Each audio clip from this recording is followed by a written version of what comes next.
Hey everybody, welcome to another session of Dan, that's me, plays games from the Elder Times, and that's currently AD&D Pool of Radiance from 1988, which I'm told I'm more than halfway through at this point. So hope you're having a good week. I'm starting up here a little after 8:30, a little after o'clock p.m. Eastern Time here in New York. It's finally getting warm today, so I've got the window open. Hopefully you don't hear too many sirens, etc. from the street. It's kind of weird. It's been colder in the spring so far than it was all winter, but it finally warmed up tonight. Hey, Julian. Good to see you tonight.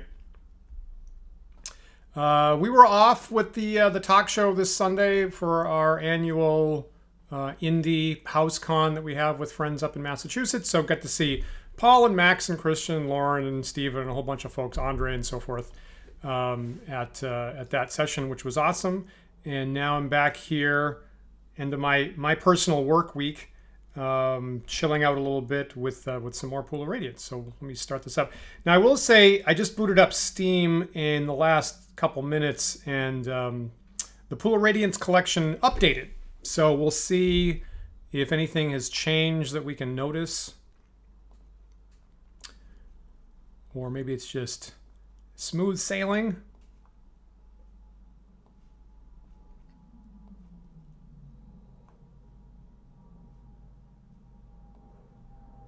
Hopefully this actually works. Great. This looks good.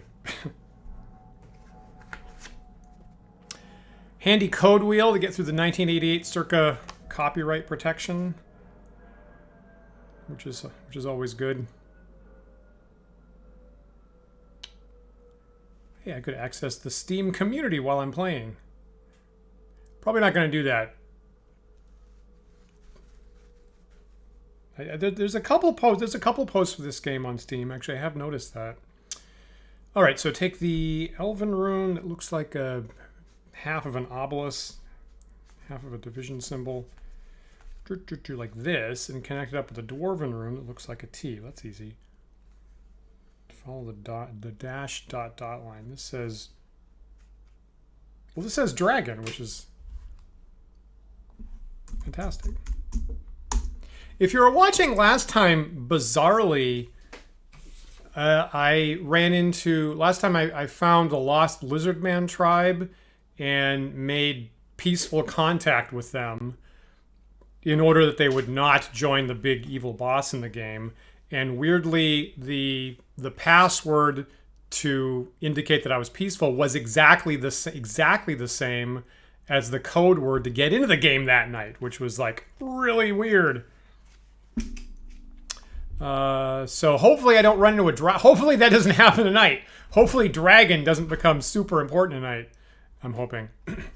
All right, so load this game. I think I've got this saved as A at the moment. In the last session, and I appreciate the feedback last time, I ran into this bug whereby my party was given the maximum number of pieces of jewelry you can possibly get, like, 2 to the 16th power, it's like 65,000, totally breaking the game. And so we kind of thought about it, thanks to William, who went back and checked how much treasure I had before that.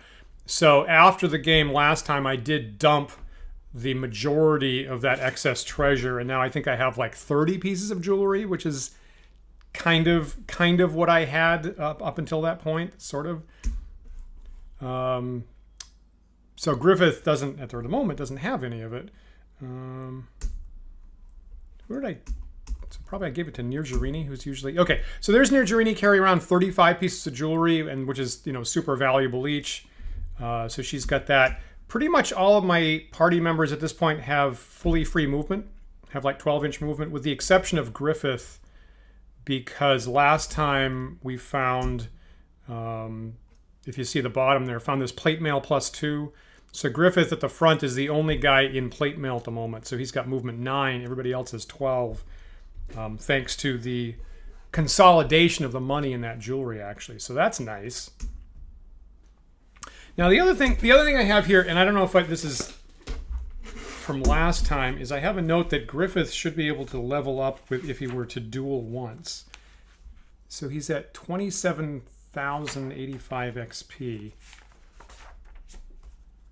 And for a cleric to get 6, he needs 27,501. Okay, so I think that's right. So if I were to fight myself at 5th level, I think I'd get 500 XP, and I'd level up, actually. So that's the first thing I'm going to do tonight. Get Griffith up one more level from the dueling arena. And then we'll see what we can do after that. Hopefully that makes sense. If you disagree with this, feel free to tell me, but I think that's the best use I've found for the dueling arena, is just to top somebody off in XP when you're in town. All right, I got all my spells, like hold person in particular. Actually, I suppose, you know, I hate using silence 15-foot radius. I feel like it's game breaking, but in this case I might, I don't know, I suppose I might silence the clone of myself to prevent it from casting spells. Maybe? I don't know. Let's see how this works.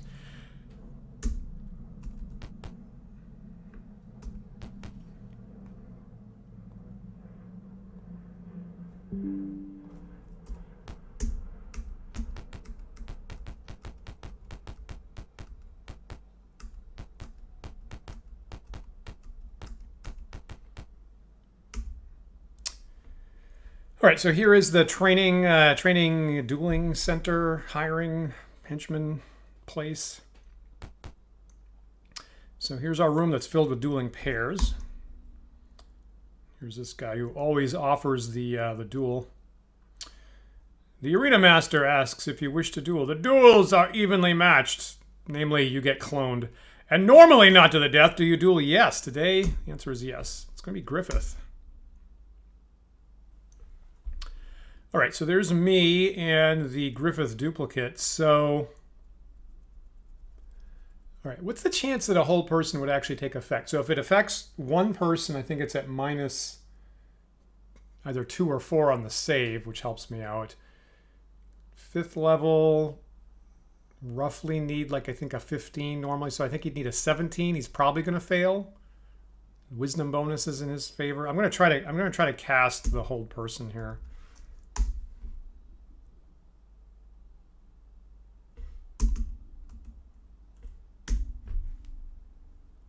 Right, and then, right, because you can pick up to 3 people. How do I stop this? Do I exit? Is that what I do?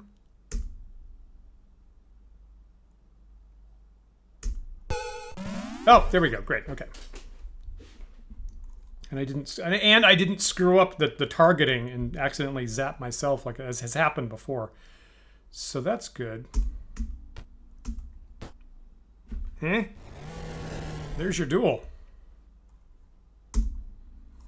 That's very reminiscent of the... I did have to fight the Lizard Man champion last time, and pretty close to one-shot at the guys. So Griffith at this point is pretty beefy with his magic two-handed sword and his gauntlets of ogre power.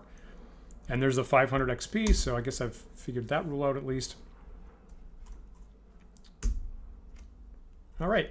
So at this point, Griffith has... Ah, right, it gets halved. Right, it gets halved between the two classes.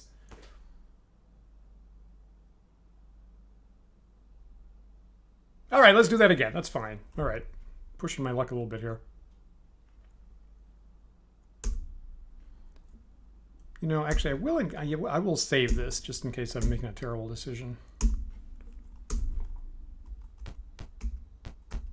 Will this even... I'm assuming this will let me duel twice.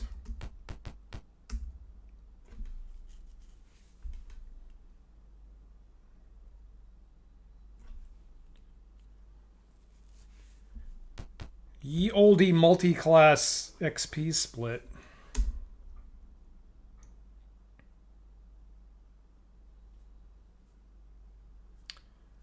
Yes, I was just here. I know that. I've been here. Yes. Okay, let's try this again. All right, fortunately I'm getting initiative. I mean, that's a good deal. And I do have one more hold person spell.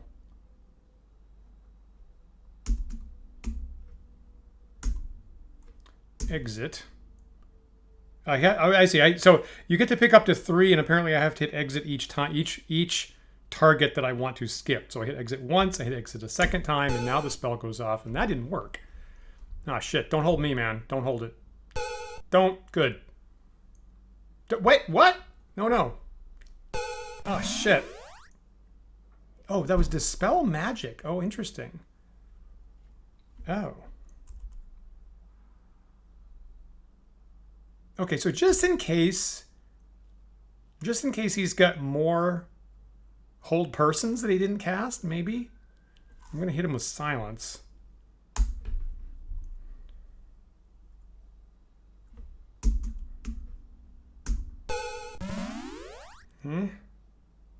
Okay, so now I guess I just have to beat his head in.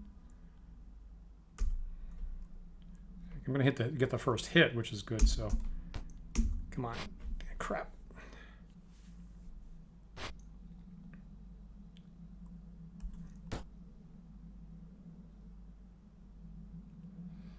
I have a better weapon. There's that.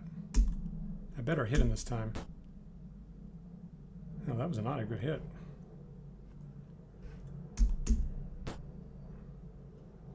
I guess, crap. I guess Griffith is specialized to hitting large creatures with a two-handed sword, so I'm accustomed to doing like double-digit damage at this point. He's got 15. I've got 14.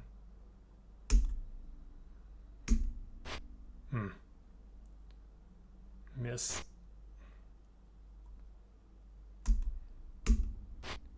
Damn it. Crap. Crap. Well. Hopefully Griffith's just unconscious. So, we'll have Harden. Oh, I have to exit here. Pardon me. So I'll have Harden. Jeez. Good time for your voice to go, Dan. Anyway, I'll have Harden heal him up. And then maybe...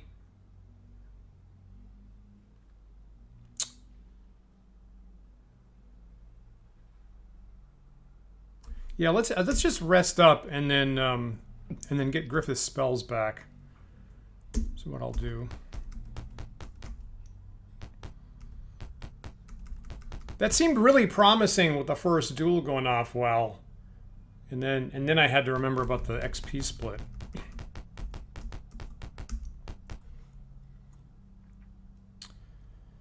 So here we are in the inn.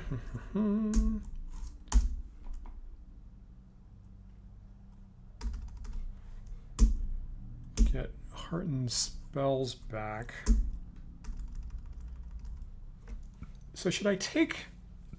I guess I should stack up on hold person if I'm doing this.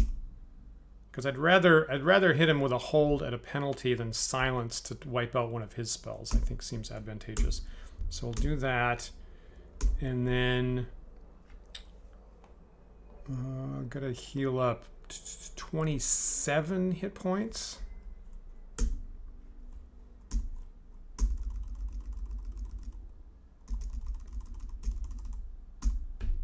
And then Harden should get that spell back too.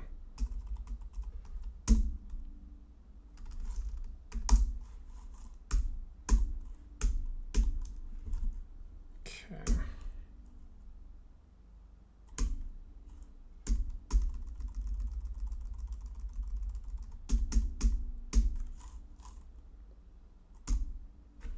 All right. So once I get Griffith hopefully leveled up here, my plan for tonight is, in the last session, I knew there was a cave like over the holidays. I did a little bit of scouting in the wilderness, and I knew I found a little cave someplace. And apparently I didn't document it down properly. So I slightly embarrassed myself last time with that problem. So, but in the last week I went back and re-scouted, and so now I've rediscovered where that cave was. So I think I'm going to go there and find out what's... At one point, my theory was that the lizardmen were in that cave. Turns out that's not the case. So I think I'm going to just scratch my curiosity itch, find that, explore that cave in the wilderness. And then after that, there are 2 buccaneer camps in the wilderness. Oddly, one's on the seacoast and one is not. But I've got this long-term mission that I've had to find the kidnapped heir of the House of Bivant. And so one of the buccaneer camps has slaver trains going in and out of it, which seems like a pretty good suspect for where that hostage might be. So I think I'm going to check out that cave, and if time permitting, I'm going to go into that buccaneer camp that's got the slavers coming into it. Is my plan for tonight. I think after that, that's actually all the missions I have on my plate at this point. So after that, I've got to start going after the main castle that the monsters have held here in our fine city of Phlan. So save this. And let's try this again.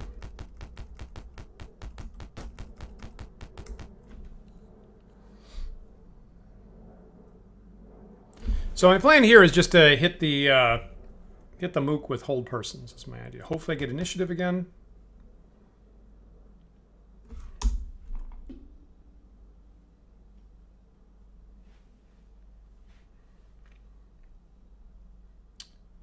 I do. You don't need to sell me. Got it. Not normally to death. Yes. Him. All right, initiative. Ah, shit. Don't hold me, man. What do you think that is? Prayer? Like, I guess maybe he's casting a 3rd level spell that doesn't go off immediately. Maybe that's prayer he's doing. I guess we'll see. So cast this. Ah, shit! They hit me with a dispel or something. Weird. Weird. Oh, he's hitting me. Well, okay, okay, so on Sunday, I had a really, which is the last session at our HouseCon events, I had this, some of you know I've been running these sessions that I call Wizards Warzone, where, which is a player versus player tournament, where people get 12th level wizards and they have access to every single spell in the book, namely my Book of Spells edited product. And I think I've run a couple sessions for, I think, 3 people at a time on Roll20. But on Sunday, I get to play in person for the first time and had 7 people at a physical table. And we had a blast. And as usual, it's a little bit of an experiment. I was worried about whether the game might be broken and maybe nobody would have a good time. But actually, we had a friggin' blast. And everybody was talking about it for quite a while afterwards about what they would do if they get another shot at it. And our friend Stephen Buckley afterwards said, I have these spells in D&D and I'm accustomed to casting them at a monster, and maybe they work or maybe they don't. What I'm not accustomed to is being on the receiving end of them. And when you have these save or die spells and you're on the receiving end of them, it feels really severe. So I just got a taste of my own medicine with that. There is still treasure left. Oh, weird. Yes? Take? Okay, so you see, all right, see, okay. This is a thing that I said months ago that I had seen offline, and a couple of people were reasonably skeptical about this, is I'm getting a magic item from the duel. That was the magic hand axe that my clone threw. And apparently it got left on the floor, and I get to take it at the end. So once in a great while, you get a magic item out of the duel. In this case, even though I lost. So I guess I should double check whether I now have 2 of them, because Griffith did actually have a hand axe. I didn't use it. That was the other guy. So I will take this. Once again, I'm going to heal Griffith up. But now, embarrassing, I guess I probably have to go back and rest up instead of using a billion Cure Light Wounds. So So Nirjarini now has this hand axe, and if I trade it over to Griffith, who's overloaded?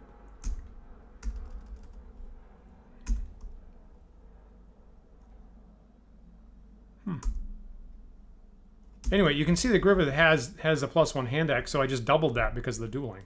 Huh? Weird. Why am I overloaded? That seems weird. Why do I have so much platinum? Did I... No, I started... Where did that platinum come from? I totally checked here, right? You didn't have any treasure at the start of the night. Why do I... Do I get that from the duel? Is that what happens? That doesn't make sense. Do other people have that now? Weird.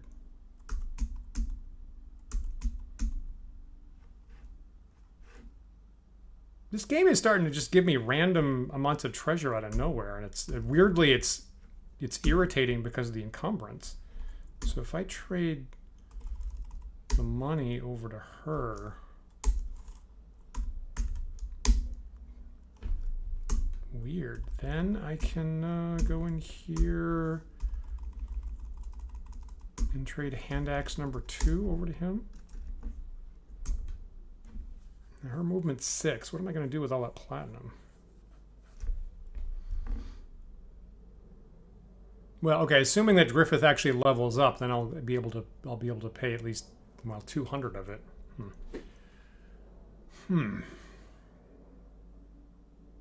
So weird. Now I have to start dumping treasure. Okay, so once again I need 30 hit points. That would be about 6 or 7 cure light wounds. I'm just gonna go heal up.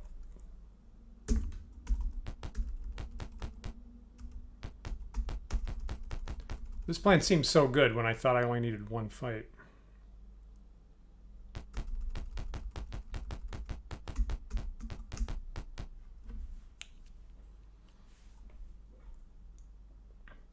I think I have the platinum to spare. Here's a tip. Can I tip the innkeeper? I'd be down for that.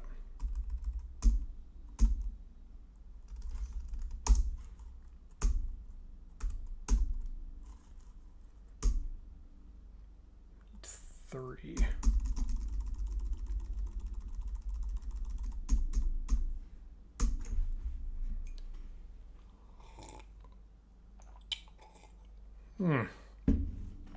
Well, I might just be dueling. Settle in, because I might just be dueling tonight, is what it looks like.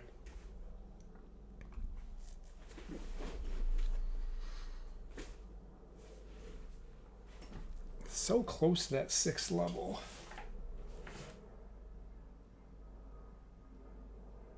What would that give me? I guess that would give me 1 extra 3rd level spell. And that would max out, from what I'm told, that would max out my cleric level.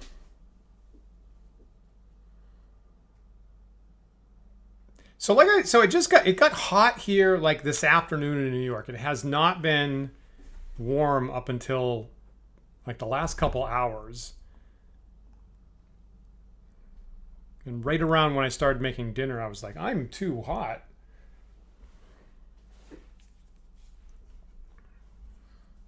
How about you, Julian? What's it like where you are at the moment?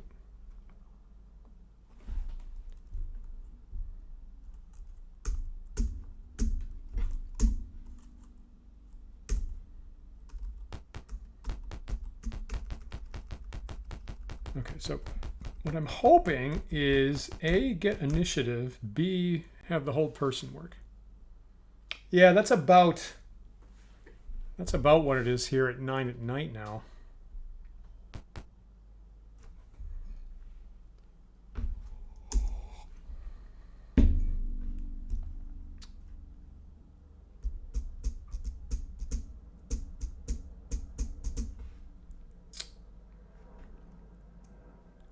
Yes.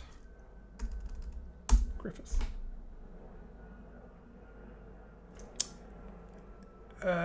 Crap. He got the initiative, didn't he? I mean, if I go hit him, does that spoil the spell? Is that what I should do now? Should I just go hit the guy?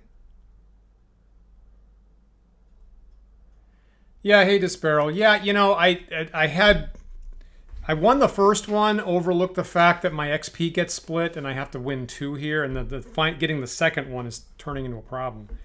I feel like I should go hit the guy to stop his whole person. You know, I think I'm going to do that. Oh, crap. Ah!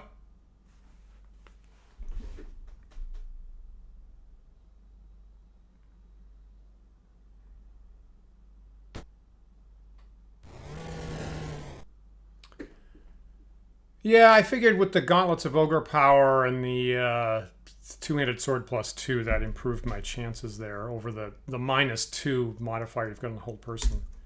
Well, this is turning into more of a problem than I thought. You know, Disparrow, just as a side point, if you just joined, you know, just 5 minutes ago, I got a magic item from a duel.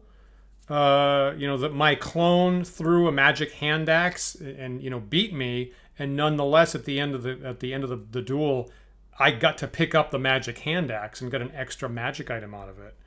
So that's I've seen that once in the distant past, and kind of surprising like that,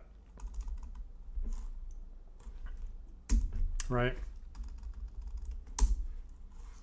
All right, I'm going to try this one more time. If this doesn't work, I'm going to say the cards are not Griffith being 6th level tonight.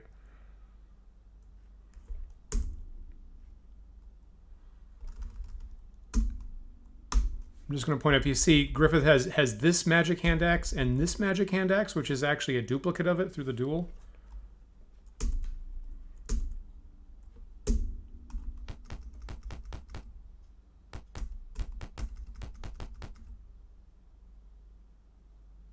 Oh. Well, that's interesting. I hear what you're saying, but the second duel totally came down to hand-to-hand combat, for what it's worth. So we ran out of hold spells and did actually come down to knocking down all of our hit points. So I think I do actually need full hit points.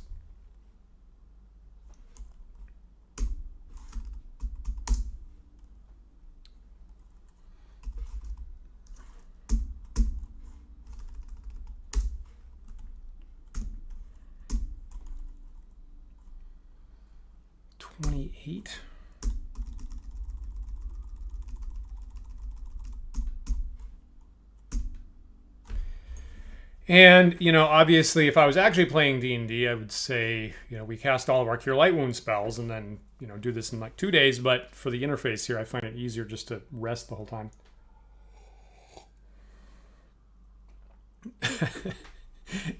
Anything lodged in your chest, you get to keep. Nice.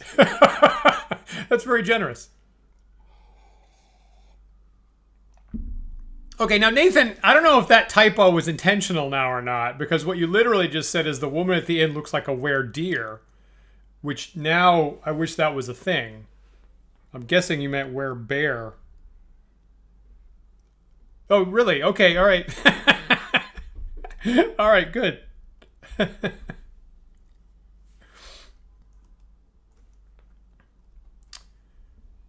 Yeah, I'm gonna be really embarrassed if I get into the next duel and then it comes down to beating each other's heads in and I'm not at full hit points. This is gonna be my last shot at it here tonight.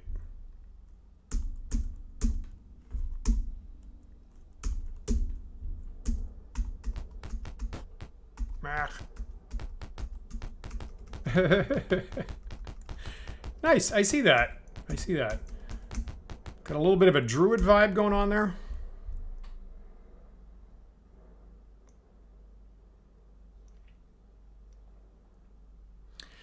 There was a question tonight on Stack Exchange role-playing games, and I think it's in the context of D&D 5th edition, but the question was, if I have been subject to a fear spell, which says that I can't move closer to the person who cast it, am I still allowed to shape change? And I'm backed up against a wall. That's an important part. Am I allowed to shape change into a larger form that then actually puts me closer to the person who cast the fear spell? Yes or no? Which is one of those interesting little corner cases you don't think about when you're writing the spell text. God damn it, I lost initiative again. Could you make a save once, please? Okay, well, all right. So the game is telling me that I am not going to level up at the dueling center tonight.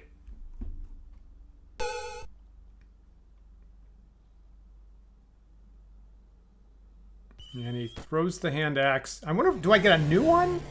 Do I get it again? I think I do. Take. Okay, so... All right, so I guess I could stay here, keep getting killed, and then picking up magic hand axes that are being thrown at me. Huh?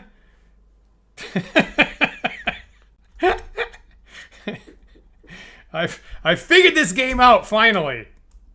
Infinite magic hand axes. All right, I don't even need to heal Griffith. I can just walk away. This place sucks. This dueling's unfair.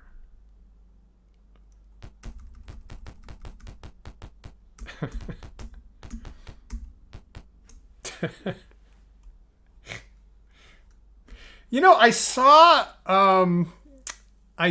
someone reflecting on how deeply weird the way that Abraham Lincoln died I think on Twitter last week, because they're pointing out, you know, so Abraham Lincoln got shot in a theater by John Wilkes Booth, who was a famous actor, a nationally famous actor, and the brother of an even more nationally famous actor.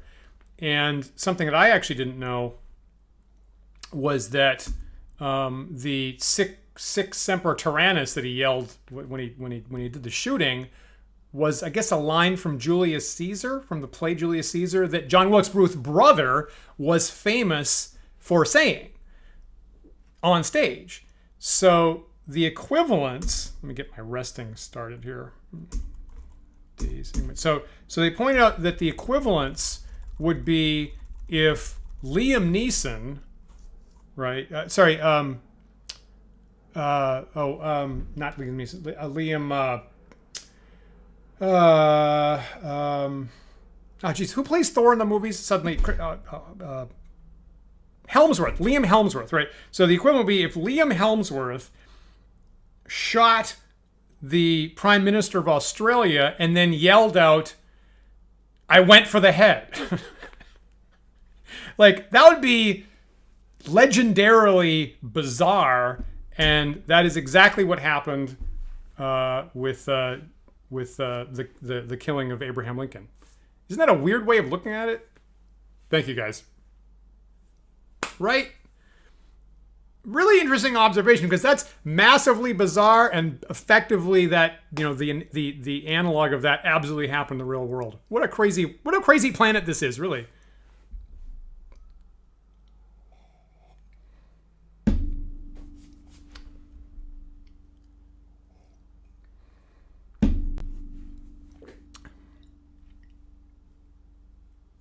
Okay, so the dueling, the game is telling me the dueling's not happening tonight. So my plan here is I'm going to go find that cave in the wilderness that I was having trouble finding last time and explore that, find out what secrets it is hiding from my party.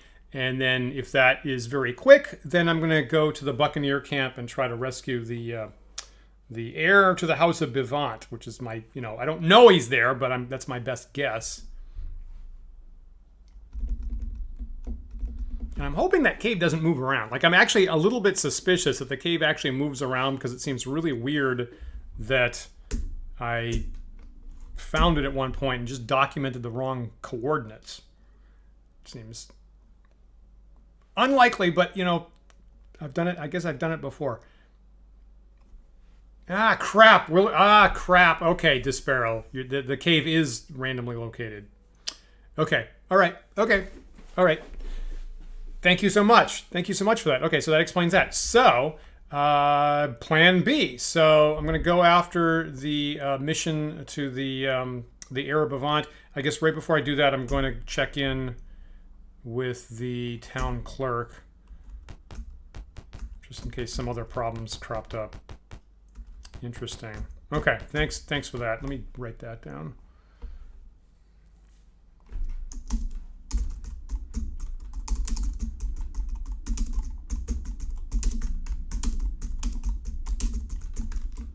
Alrighty.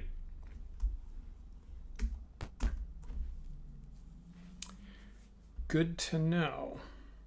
I guess probably I would have figured that out if I went hunting for it now and couldn't find it again, because I was like really careful with that. All right, so at my entry, the council clerk begins looking through a stack of papers. Before I can offer any commissions, I must see if you are due a current reward. Probably not. Unless... yeah, I guess not. On the matter of commissions, she says, I can offer the following. So probably we know about this kidnappee, and we know about the... I mean, I guess maybe I might have to talk to the other guy about the... send in a party to the front gate of the castle and take that over. Okay, the heir to the House of Bivant must be rescued. We will pay generously for his safe return. Right. That's what I'm going for now. Lord Urslingen wishes urgently to speak with you. Go through the south door of the traitor Cadorna's old quarters. So this is probably a repeat, but I guess I'm going to do that anyway, just in case.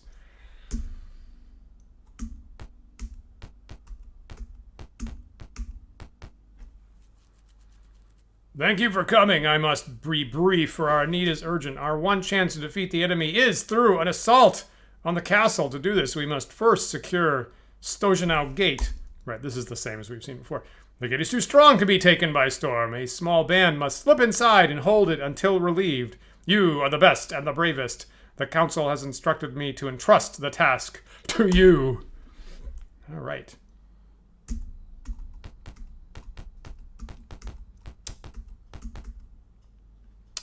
Okay, that I'm going to hold off until as late as possible. Right, you're right. Plus the graveyard, which I'm not thinking about too much. Ah, interesting. Oh, okay, that's good. Okay, that's clever. That's good design. Thank you for telling me about that, Disparrow.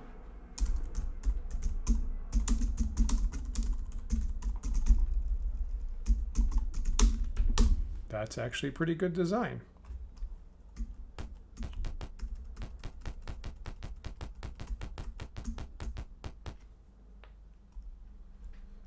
Right.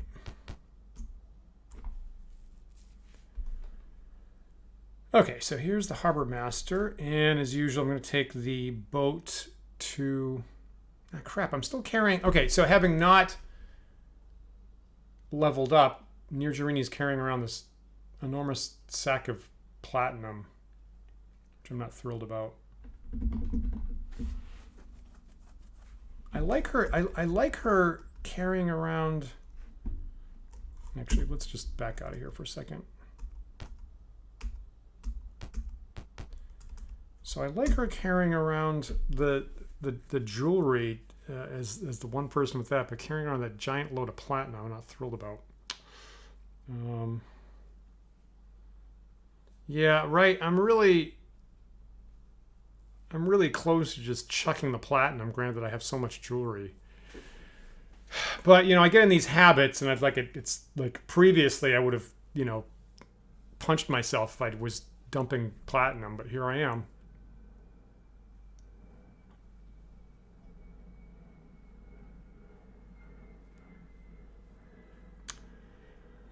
I think the platinum was a bug, right? There was no reason for me to have the platinum in the first place. So I think if I'm playing fairly, I guess I should dump it because there wasn't a reason for me to have it. I actually am going to drop it.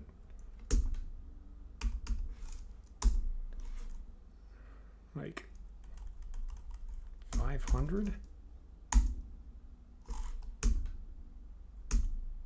So I'm keeping an eye on my... okay, so her movement's up. Okay, so that's fine. I'm good.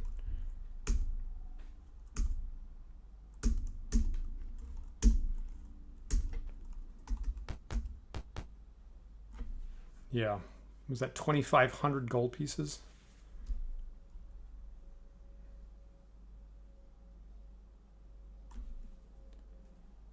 Well, that's interesting. Griffith's pretty well committed to melee at this point, so...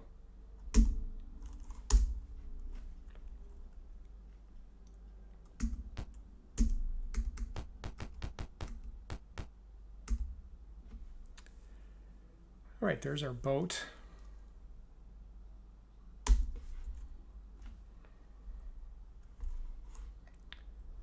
There's our city.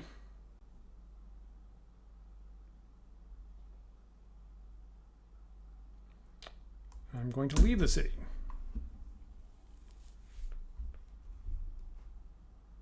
Yeah, I guess that's interesting with the gauntlets of ogre power. That is pretty potent. Okay, so the buccaneer base that I see the slavers coming into is at coordinate 1130, which is off to the west here.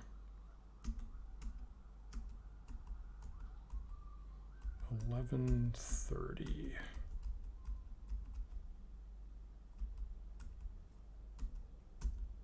So down here on the coast is my guess. A small caravan of slavers ride by you toward the buccaneer base, which is my guess why the kidnappee might be here. I will point out, just coincidentally, on Sunday I ran the last session of the AD&D Slavers series, the A series that I've been running at our house con, one at a time, one per year. So I finally ran the Escape from the Dungeon of the Slave Lords, which is, of course, infamous for everybody having all their equipment taken away and start off with literally nothing. And I'll say that, a couple of players had been informed that, like, this, you start off in a dungeon with nothing, but they assumed they'd get their equipment back at some point. So they were surprised that we did actually go the entire 4-hour session and they never got their equipment back. And in fact, they start off, just with loincloths, and very quickly, the whole party was also naked. Because they very quickly reused their loincloths for various tools or items, or a mask is what somebody did. And so they actually, instead of getting better, the party mostly got worse. And were very quickly entirely naked, entirely lost, entirely in pitch darkness, with not even any light source for most of the session. So that was... that's the infamous Slavers series. You have reached the buccaneer base. A band of buccaneers ride out to escort you in. What will you do? Okay, so my point here is to enter. Little boat there in the background. You are just inside the main gate of the buccaneer's base. You are being taken to the center of the base where the merchants make camp. Okay. You are in the merchants' camp area. Can I look around? This looks a little bit like the castle that I had to fight my way out of previously. So can I just wander around here? You are in the merchant's camp area. Standing in front of the door are 2 large guards. One of them says, "Do you have a pass to see the captain?" What will you do? Do I have a pass to see the captain? I mean, it's giving me an option in the interface.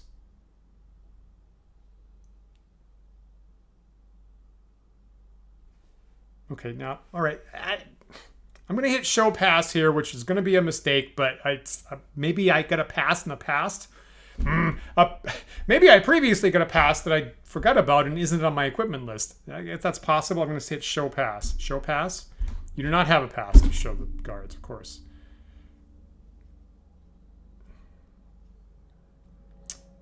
You have passed the captain? Okay, so at this point, bribing seems pretty good. Bribe. I could give you 500 platinum that I just dumped back in town. Oh, they refuse. One of the guards says, "Get out of here, you scum!" I mean, you're buccaneers. What is... I'm not going to attack him. That's not what I'm going to do. It's just standing in front of the door. Is this the same? Oh, I guess I must have backed up and just walked back into it. I mean, bribe again? Bribe? No. Maybe there's a reaction roll behind there happening. I don't know. All problems in D&D can be solved by violence. What am I thinking of? Heinlein? Was that Heinlein's philosophy in Starship Troopers or something?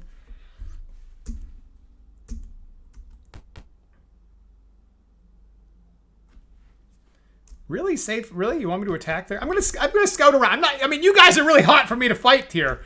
I'm gonna scout around a little bit first. Pick? Oh, that worked. I guess. You enter a barracks filled with 20 buccaneers. One of the buccaneers says, "This area is off limits. Leave now." All right. So here's another place I could attack. I'm not gonna do it right now. I mean, what is this? What is this stuff here? Looks like a jail. You are near the front gate to the slave pen. 2 guards guard the door. What will you do now? Try to sneak in? You try to sneak up past the guards, but they are too alert. You cannot get by the guards into the slave pen. What will you do? Okay. I mean...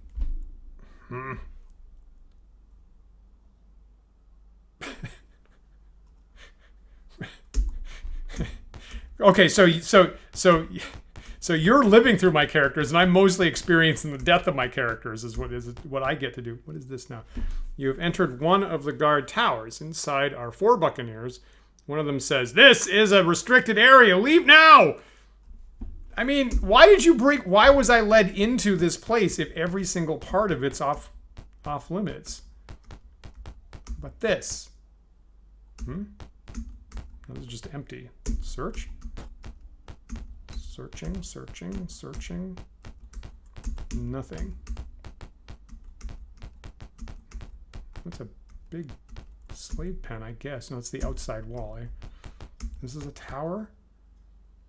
You better one of the guard towers. Inside are 4 buccaneers.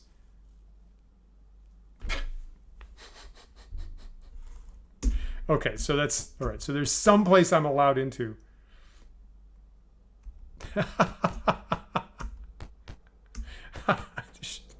Take advantage of their lack of depth perception. You're right, every single one of them. This area's off limits. Okay, so probably... Okay, so not the towers. I mean, is that a slave pen here? Not this. You're at the gate to the animal pens. The animals are restless. Release the animals. Okay, now that's interesting. You are near a densely packed animal pen. Okay, so that's interesting for like a commotion type thing. Pick that.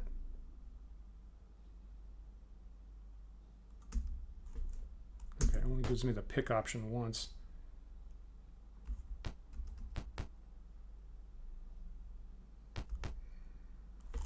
Okay, that's probably a barracks, right? So, I mean, I wasn't allowed to go in here? Oh, what? You are just outside a pen for holding slaves. The people here are worn and beaten, destined to a life of slavery. Around the pen, there are many guards and sleazy merchants looking at the slaves. That got dark fast. You see a boy. Okay, so you have a boy that has a heart-shaped birthmark on his left shoulder. As you stare at the boy, a sleazy fat merchant approaches you and says, let me guess, "That young boy will bring a good price at Zentil Keep. I think I shall buy him." Well, you might be disappointed, granted that everybody's dead there now. Oh, brother.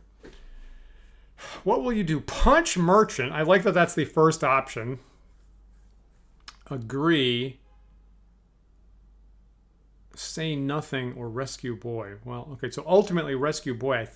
Is this the guy I'm supposed to rescue? I mean, did they tell me that he has a heart-shaped birthmark? That seems important. Punch merchant, agree, say nothing, rescue boy. Ugh. Well, ugh. All right. Well, I came here to do the dance, so gonna do the thing. Here we go. Rescue the boy. What would Nirjarini do? Probably fireball somebody. How will you rescue the boy? Sneak into the pen, attack the guards. Do not rescue the boy now. Okay, here's the deal. Okay, so, all right. Okay, so this could be a huge fart. But I'm gonna go and release the animals, make a commotion, then come here and try to rescue the boy when the commotion's happening. That's what I would attempt to do right now. Probably, I feel like Rollin and Griffith and Cadell would say, no, let's just blow the place up right now. And Nirjarini, possibly with Harton, would say, just cool out just for 5 minutes, come up with a better plan. We're going to go release animals, big commotion, then come back. It's just going to take like 2 minutes. Okay, so I'm just going to do that.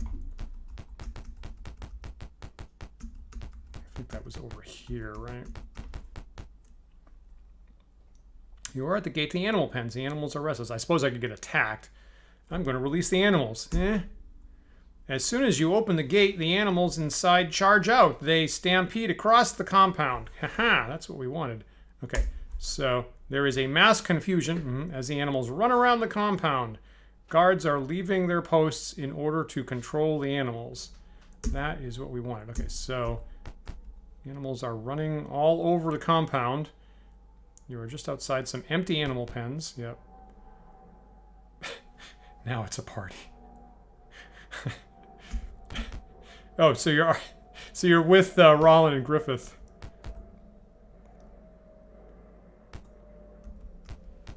Okay, so I gotta find that center thing. Is it here? It's here, right? You were just outside an unguarded slave pen. That seems good.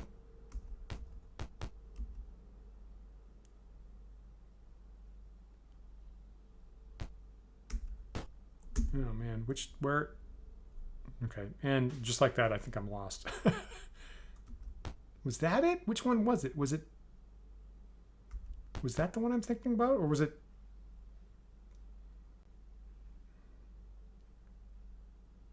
Which?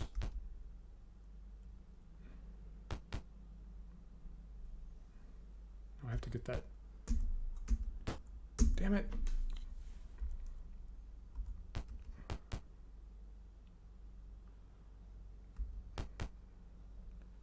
No, I have to deal with this text every single.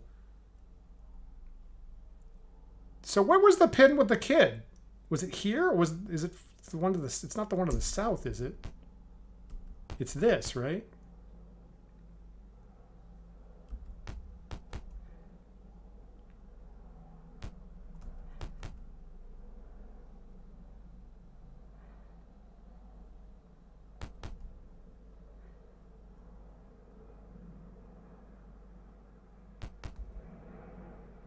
Is it the north side? Is that what the door is? This looks like the door.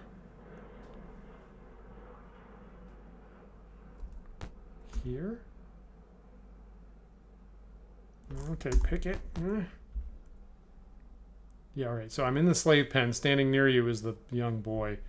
What will you do? I will get him. G for get him. You know, you take the young boy and leave.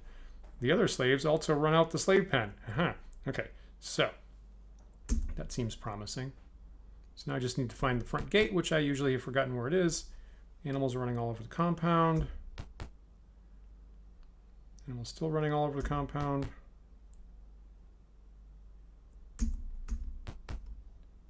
Yeah, here we go. Hello, sir. Just escorting this fine young slave. Oh, here we go. No room for negotiation there. Is the captain in this group or another group? What have I got here? Okay, that's not too bad. So these are all first level guys, 0 level guys. 1, 2, 3, 4, 5. 6 out of 18 of them. This is what sleep spells are for.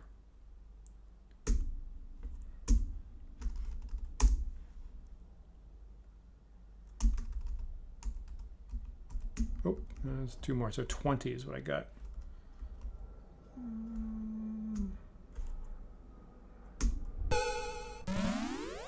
Let's see how many I got. 1, 2, 3, 4, 5, 6,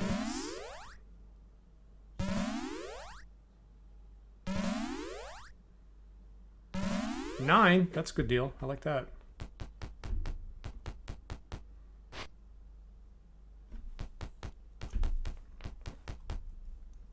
So you guys clearly haven't got the news from the sad news from Zental Keep, have you? I think that guy is asleep, so I think if Cadell stepped over here, I can get 4 sweep attacks. Oh, okay, all right.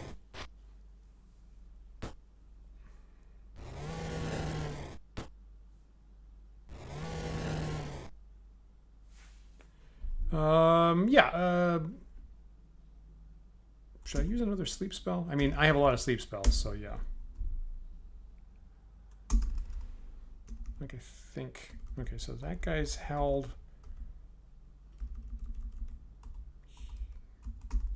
This whole block here is. I guess I'll hit this bunch here. It's not perfect, but.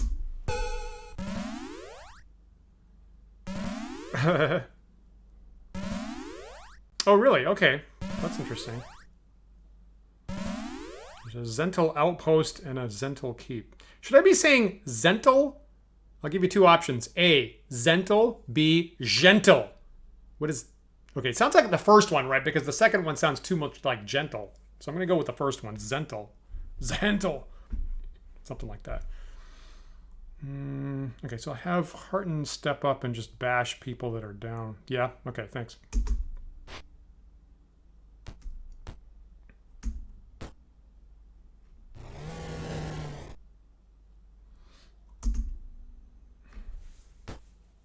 Do you think the second? Okay, well, now I've got, great, now I've got 2 votes.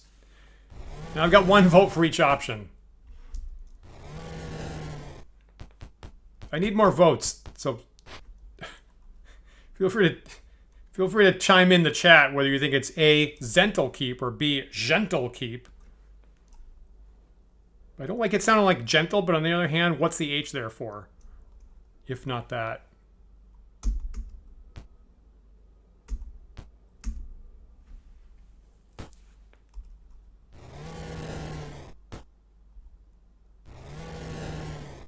Zahentel? Thanks. Thanks, Julian. Really? According to Ed Greenwood, the Z and the H are pronounced separately. So Zahent. Oh my God, it is Zahentel. Oh crap! I'll never remember that. Man, those early guys with their bonkers pronunciations. Zahentel. Never would have guessed that. Just like I wouldn't have guessed that what I always called Sahu again is called Swagin, apparently, according to the creator. Swagin. Also, you know, I was watching what Todd's Workshop, right? And the gemstone, I guess the blue gemstone that I went my entire, half a century pronouncing lapis lazuli, right, is how I always saw it, apparently is pronounced lapis lazuli. And I'm like, I never would have guessed that.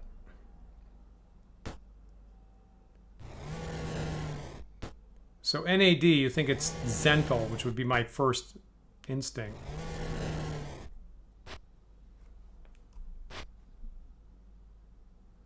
All right, so I don't need to, okay, so I don't need to cast any more spells. So I'll just step over here.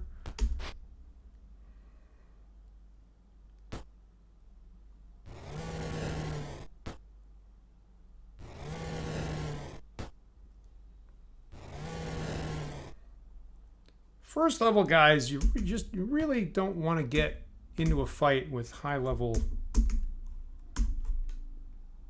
fighters.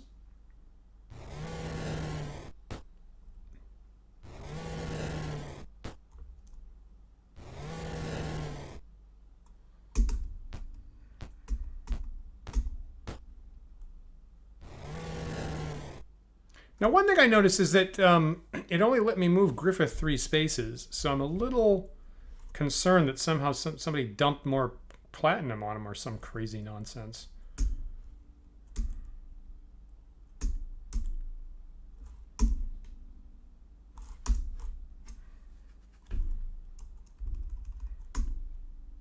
That I am definitely not taking. No. Animals are running all over this compound. Does Griffith have... Why is he...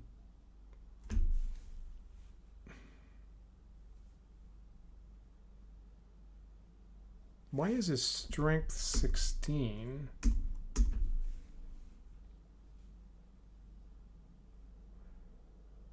Are the gauntlets out because of the dispel magic that I got hit with in the duel? Is that the deal? And if so, how long does that last? I mean, I rested for like 2 months. That's kind of gross. Like if I... Okay, all right, so I took him off, put him back on. I guess I'm stronger. That's a little weird. All right, thanks, game. And that's why he wasn't. And that's why he wasn't hitting for very much damage. Interesting. All right, so Harton got hit. Is apparently. Let me cast a healing spell. Well, I mean, I wasn't here. I didn't know. I didn't know he was here. But I guess yes. I don't know. And longer than that because I've had the mission for a long time. Do this on myself. 1 hit point, of course.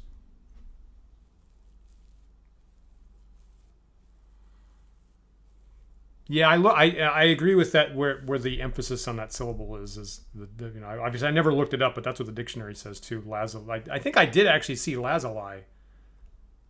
Yeah, right. Thanks, Julian. Right. That's what the dictionary said when I looked it up. Okay, so you're suggesting that if I fight the captain in his chambers, that might be interesting. Yeah, I think I'm gonna trust Julian on that. Julian plus dictionary pretty much locks it in for me personally. An alarm goes off in the distance. Your only hope is to run for the front gate. Well, that seems pretty telling. When the game tells you that, yeah, usually I'm going to probably trust it.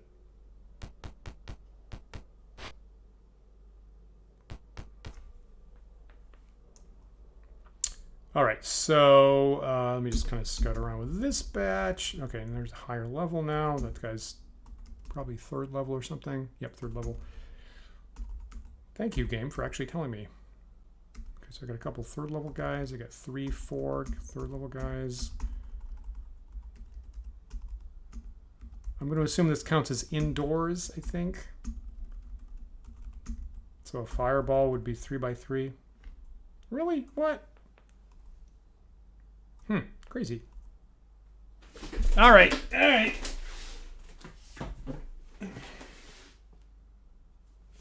Dictionary fight.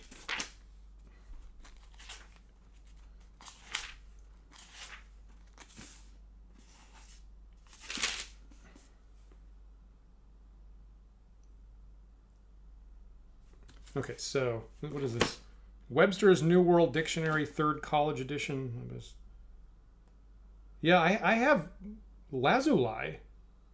Yeah, and then secondarily possibly lazuli. So at least in this, first and foremost, it's lazuli. But I guess, or possibly lazuli, I guess is acceptable. All right, more than one.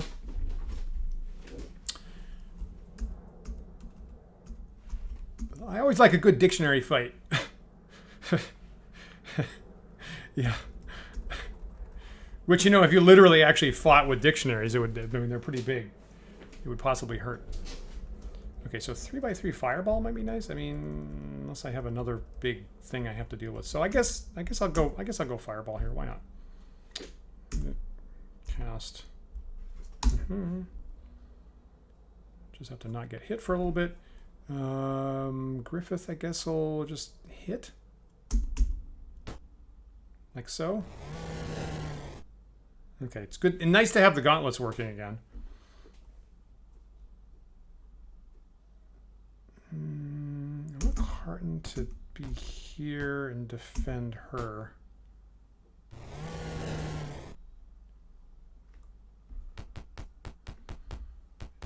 Doesn't seem like they have missile weapons, which is good.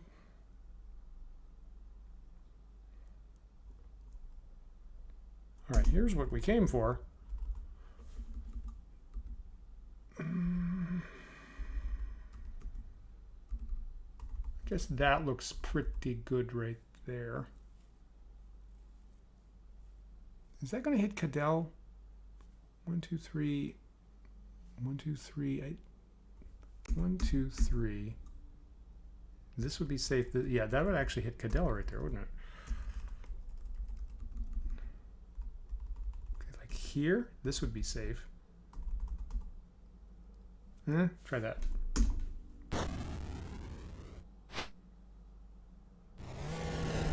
Not a bad damage roll. Yeah.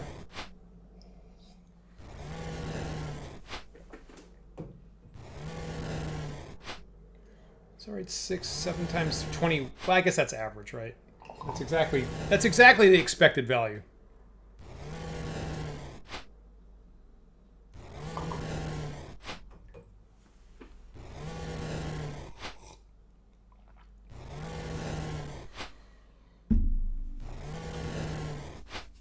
One thing we've been finding with our Wizards Warzone games, I mean, it's not too surprising, is the fact that Fireball and Lightning Bolt scale up the damage with level. They remain among the strongest options, even if you have 4th, 5th, 6th level spells available.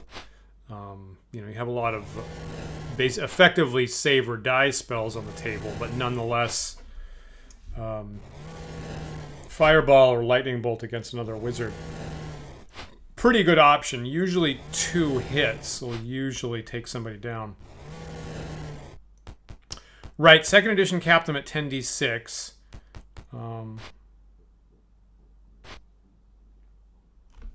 Was that 2nd? Really, I thought that was 3rd, but I'll try. I'm sure you're right about that. And even so, even at 10d6, like in my game, I've currently got it capped at 12d6 because there's a place in the DM's guide where the fireballs go up to 12d6. And it doesn't make too much difference if you cap it at 10 or 12d6. It's still among the strongest attack spells in the game. So do I have a good place for a sleep spell here? Not so much, actually. I pretty much just cleaned out everybody, so I can just mop up in melee is what I can do. Okay, so I got a good movement. I can walk around here and get my sweep attacks in.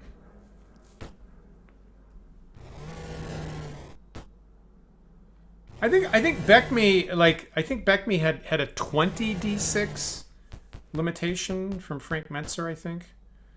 It wasn't in this. I don't think it was in the spell text. I think the companion rules had a note saying where you had to cap it at 20d6. Just working entirely from memory on that.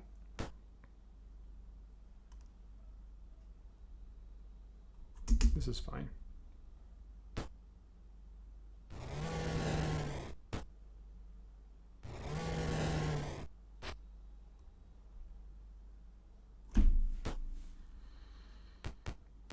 Really? That's news to me, this barrel.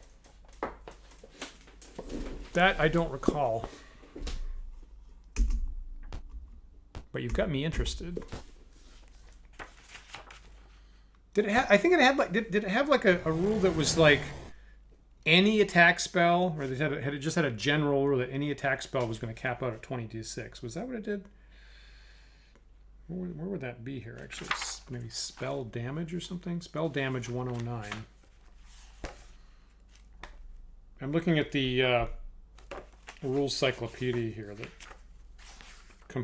basically compiles all the Beckme rules. 109. Maximum spell damage. It says this rule was presented in chapter 3, but it's important enough to repeat here and elsewhere. The maximum damage produced by any spell is 20 dice, and the type of dice specified. So I think they just have this blanket cap is all I see. Go back into the third chapter here.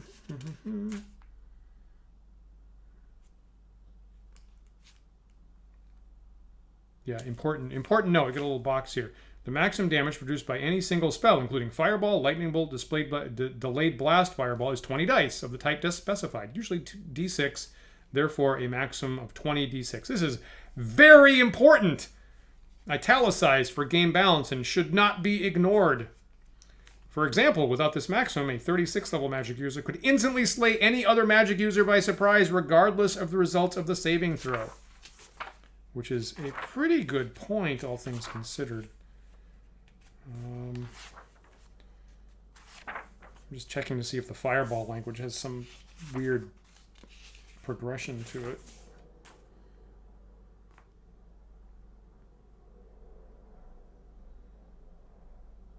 Yeah, it's just 1d6 per level of the caster. Interesting. Maybe some other edition did that, or maybe like some special box set slowed it down. I think 5th edition started doing that. Even in 3rd edition, I think it was still just a flat 1d6 per level. I think this guy has to go.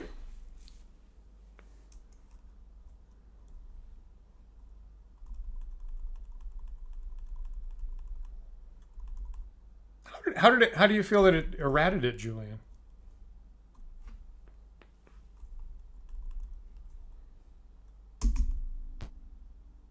She is not equipped.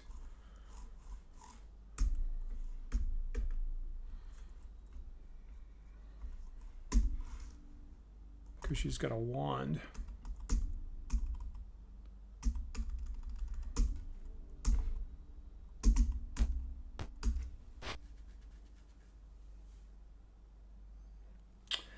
I think you're close. Isn't it the case that it's a smaller modification than you think, because in chainmail, okay, in 1972 chainmail, the fireballs were equivalent to a heavy catapult hit, which was 3.5 inch diameter. 3.5 inch diameter. And so where original D&D said it's 2 inch radius, that's equivalent to a 4 inch diameter. So to my mind, it's basically just rounding up to a whole inch, is my interpretation of that. Yeah, the light catapult was 2 inch diameter, but the heavy catapult was 3.5. And that is what the fireball initially referenced. Now, technically it says large. Okay, so of course it doesn't use exactly the right words. It says large catapult, and I'm assuming that means heavy catapult. And it does actually round it up. Okay.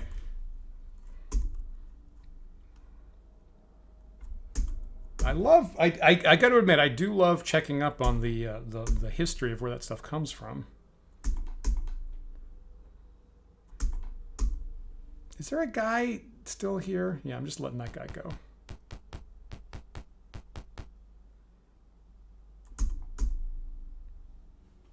Okay, Mr. 1 hit point. I'm gonna catch and release that one.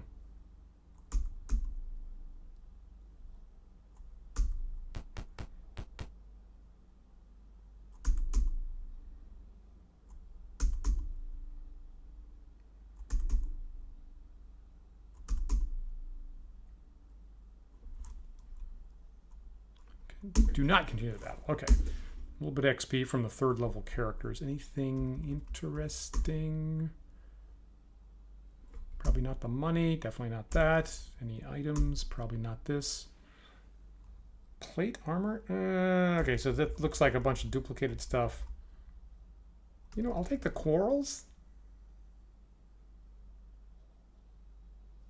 Maybe. I'll take that. I just take stuff that's unique there on the list. It's probably fine. Okay. So, Harden's down by 3 hit points. Cadell is down by 15. So that seems possibly worth a healing spell. It does. It seems like unusually I picked the right strategy of release the animals for a commotion. That seems to be working pretty well. I'm not getting attacked by them, which I'm down with. Jeez, once again I've rolled a 1 twice on this. Okay, that's reasonable. So at this point, I am going for the front gate, which I believe is to the north, I think. Because the game said you have to go to the front gate now.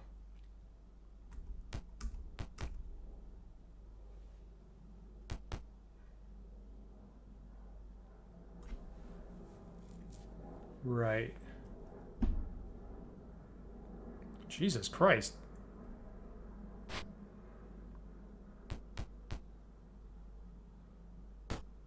Oh man.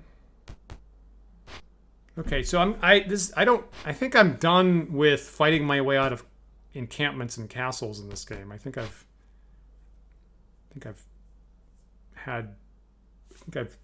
savored this as much as I'm going to.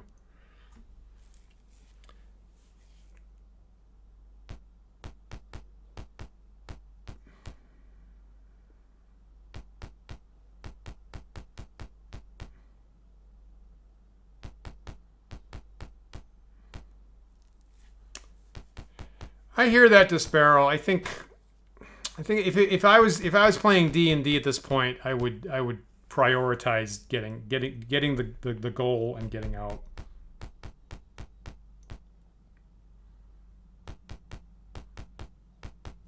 I think for what it's worth, in the first edition player's handbook under the how to run a good session, it specifically, Gary specifically recommends that. Get a goal, focus on it, prioritize it, get out.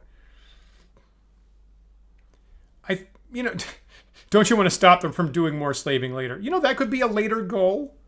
I feel like me blowing up hundreds of their guards will do a pretty good job of it already. But maybe that could be a later goal. Cadell's already pretty far down, and I can't cast, so I just have to start sweep attacking.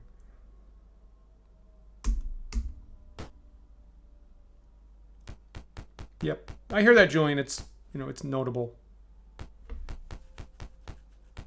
I get it.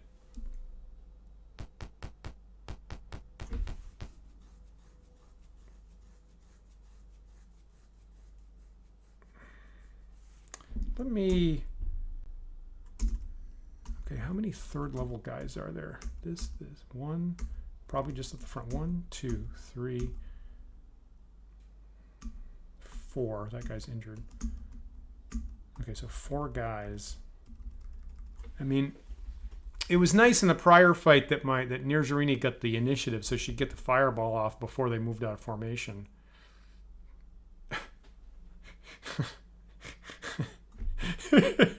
Oh, I hope you get better. I hope you're feeling better, Julian. Or soon. I think I'm going to take the opportunity here to cast Hold Person, because Griffith can't sweep attack with these third level guys in front of him. So what I will do is I'll zap him with Hold Person. Hopefully that does something. I guess I have to wait for that. Okay, so Maelwyn, she has a fireball. So I'm going to make use of that.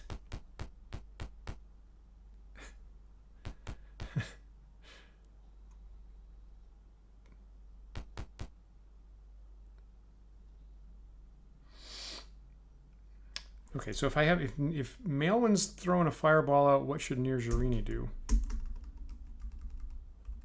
So I'm probably going to plant it here. So fireball goes here, wipes out 3 rows. And then wipes out 3 rows here.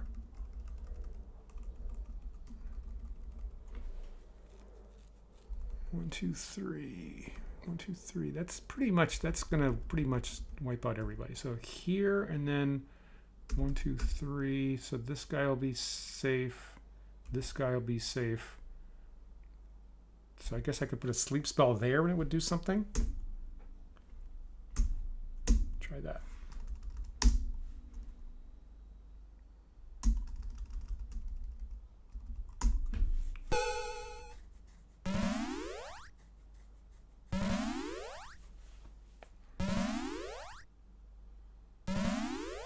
I'm pretty close to the front gate.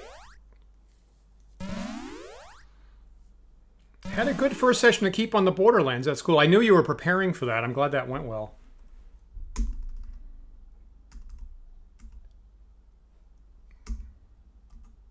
What? Did I?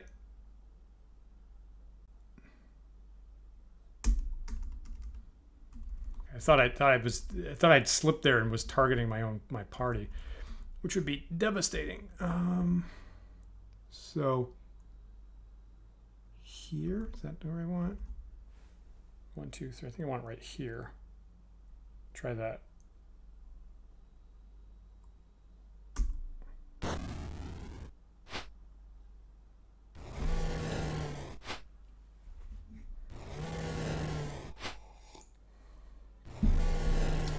All right, so that's a little bit above the expected damage. So if the 3rd level guys fail their saves at the front, that would take them down, which is nice.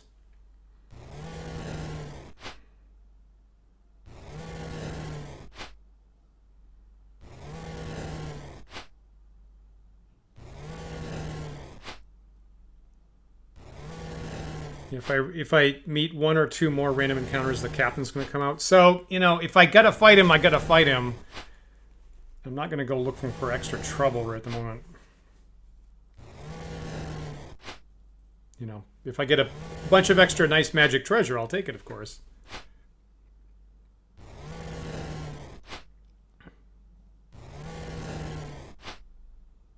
Okay, he saved. He did not.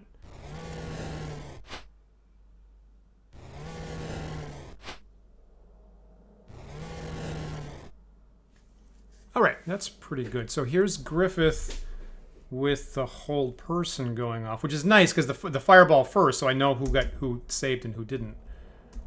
I'm looking for guys that are uninjured. Okay, these guys are actually all injured here.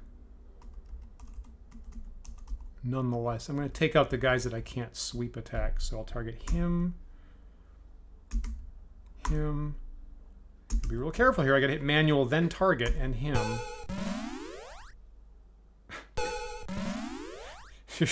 You should seek out a bunch of nice magic treasure. I mean, I've got a lot of nice magic treasure. I'm pretty well stocked, I think. I'm pretty good. Let me see. So, can that guy in the corner attack of opportunity me if I move out? This is the cursed run where Dan used the dust of disappearance. I am in the worst of all possible timelines. I'm gonna see if, yeah, okay, apparently yes. Oh, they got a whole lot of attacks.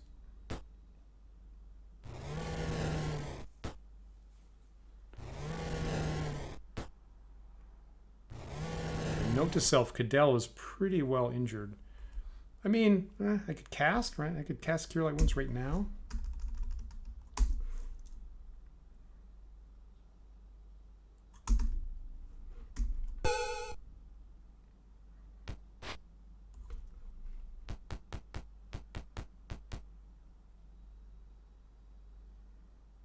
All right. So I believe that I've won that.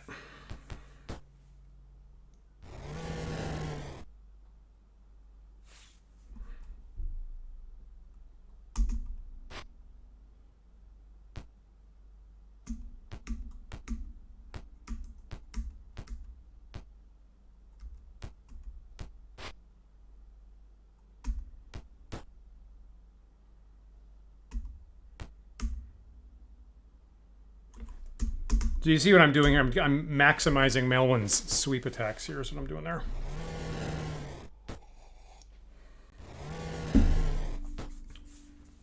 Ooh, bad hit.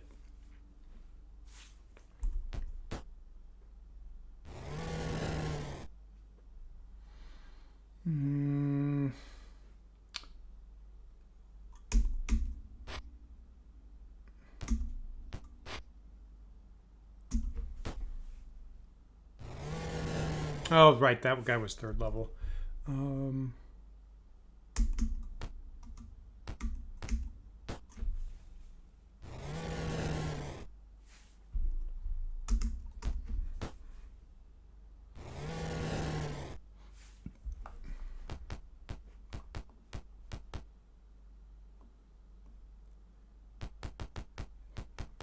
Checking out my player stats there as these guys start to run away. So Griffith, I guess this is good. Oof.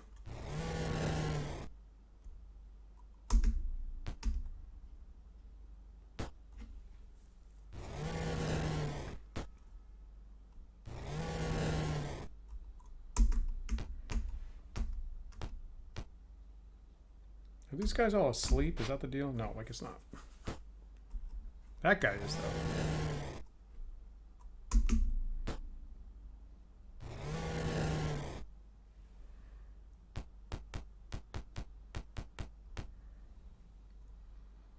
That guy, I don't think I'm going to chase.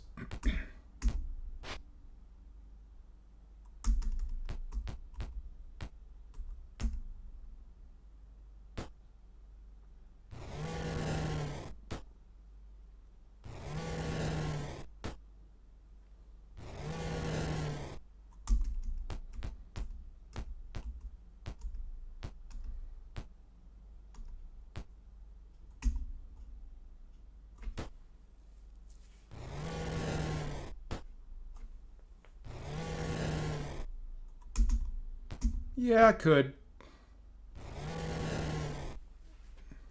I think I'm good. The only thing is if this guy gets hung up here and he actually can't get off the board, then I might have to chase him down. I'd rather just be out of the fight. Yep, he's stuck. Oh, okay.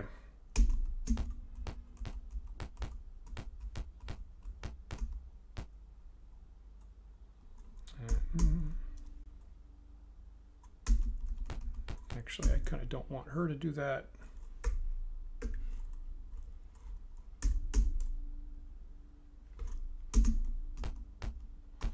Unusually, Rollins at full hit points, which I'm not entirely used to. Yeah.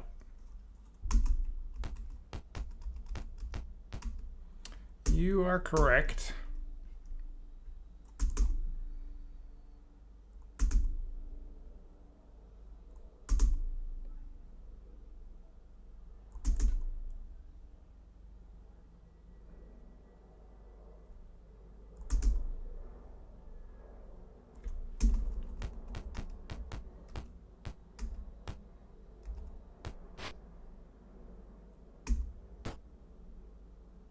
Just exactly the wrong amount of damage.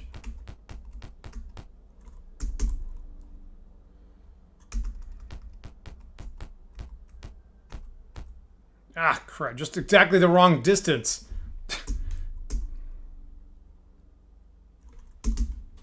Okay.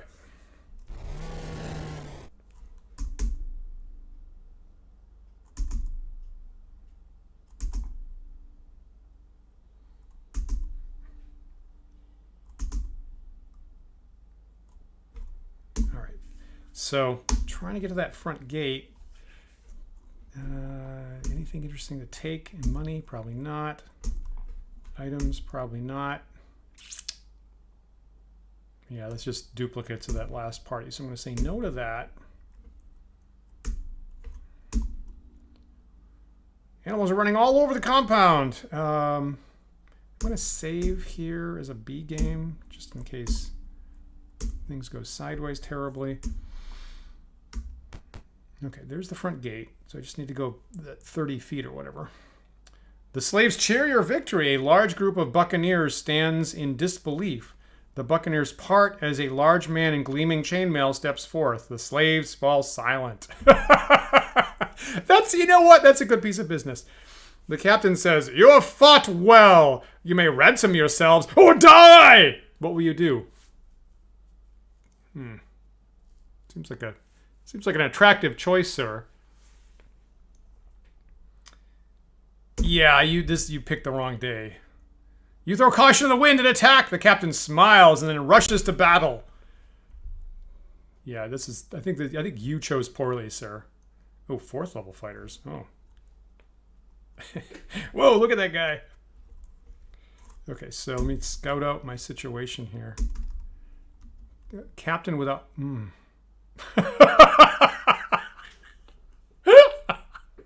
Armor class -6 and 110 hit points. Holy smoke. Wow. And there's a bunch of 4th level fighters. Okay, so the first 2 rows are mostly 4th level fighters. Oh, they're all almost 4th level fighters. No, okay, the back ranks are all 1st level guys around that corner. I did not have to go looking for trouble. Trouble found me. Okay, so 110 hit point guy up front. And then 1, 2, 3. Okay, 3 rows of 4th level guys with 30 hit points. And then a bunch of slobs in the back. Yeah, so whole person is totally on the table here. You know, he could, I mean, you know, great, that's a great AC. I mean, he could just have a great dexterity. He could have like a dexterity of like 32 or something. Which, of course, is not possible in 1st edition. I'm just saying, you know, possibilities. Okay, what have I got up? Hearten. Hearten's not great. Cast. Yeah, whole person. Isn't that the thing in the DMG of like, you know, if you attack a cleric, what's he more likely to cast? No alignment or hold person? Hold person in 99% of the cases. This is one of the 99%. I wish I could target the one guy multiple times.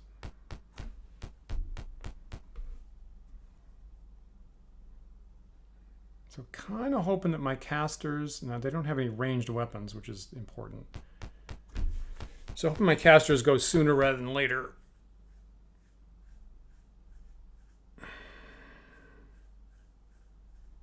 Does this game honor the save penalty if you only target one thing with the hold person? Because I feel like if it does, I would just only throw a hold person just at the captain to get that bonus is what I would do. Okay, so casting Fireball seems like the thing to do for the team leader. Now the Fireball cannot wipe out these 4th level guys. So I don't know if it's better to wipe out the mob of 1st level guys or not. Rollin, he can't really do much other than just attack. Does he have anything interesting? He's got a Wand of Magic Missiles, got a Potion of Giant Strength.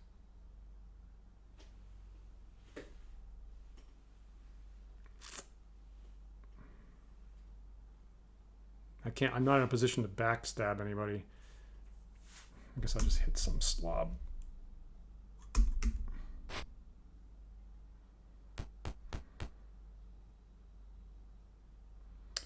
You'd rather target some 4th level fighters, personally.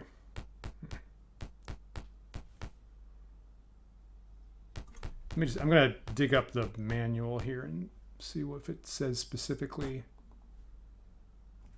Okay, there's Rollin's standard injury.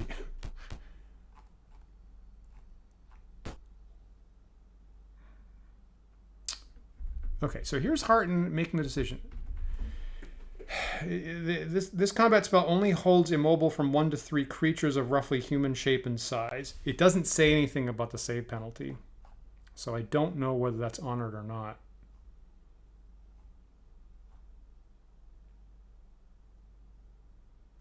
Yeah. So I'm gonna go with the text of the game here, And I will be targeting 3 people. Okay, so manual targeting this guy. And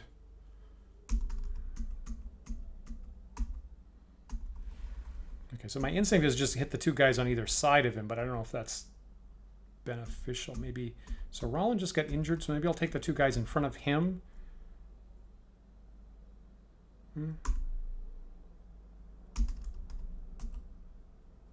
Try that. That's good. That's not good. Crap.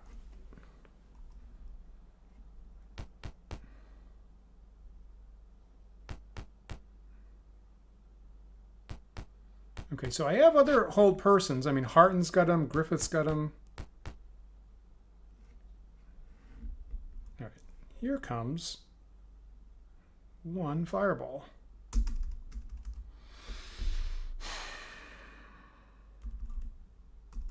So this will definitely clear out the mob of buccaneers, the mob of 1st level guys. I cannot kill the 4th level guys with it. It counts as indoors. I mean, hypothetically, I could plant it here and just wipe out all these guys. But I mean, once I get it down, right? I got sweep attacks in my favor. I got sleep spells against those guys. So certainly, it seems like I should plant it where I am going to catch most of these guys. Here, maybe here. Here,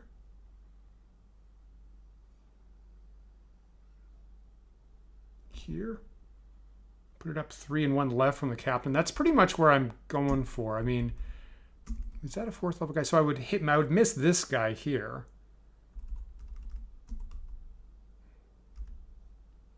I miss this 4th level guy here entirely. But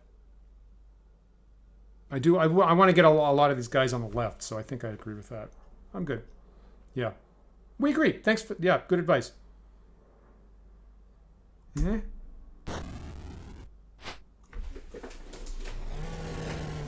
Okay, I was kind of hoping for like crazy damage, right? That's exactly the average damage from that at 6th level. I was kind of hoping for 30 points and then wipe out some of the 4th level guys.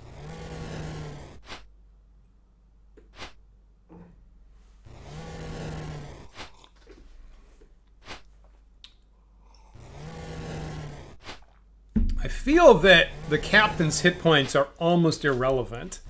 Like if he had 1,000 hit points, I feel this fight isn't going to go any different, as I'm going to have to paralyze him one way or the other. You know, maybe Stinking Cloud is within the realm of possibility.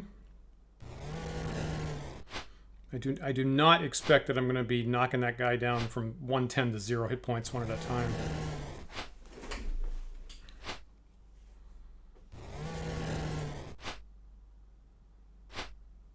Okay, failed his save. Still.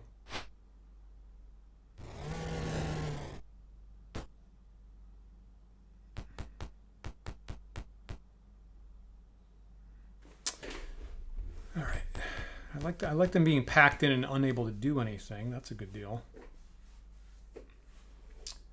All right. What can Maelwyn do now? So yeah, Stinking Cloud, right? 1, 2, 3. It's range of 3. I haven't cast this in a while.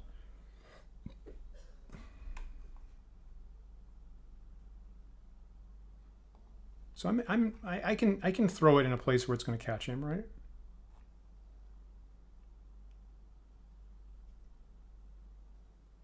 I don't see what the range is.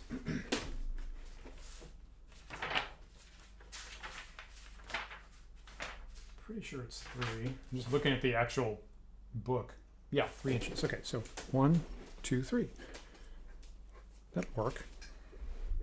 He's too far, really?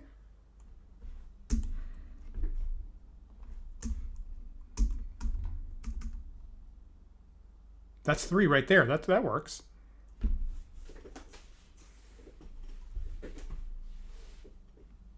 Yeah. Unless the range for missiles is different from. I think that's it. Anyway, I'm gonna try this. Maybe I'm gonna find out that there's some other detail that I'm missing.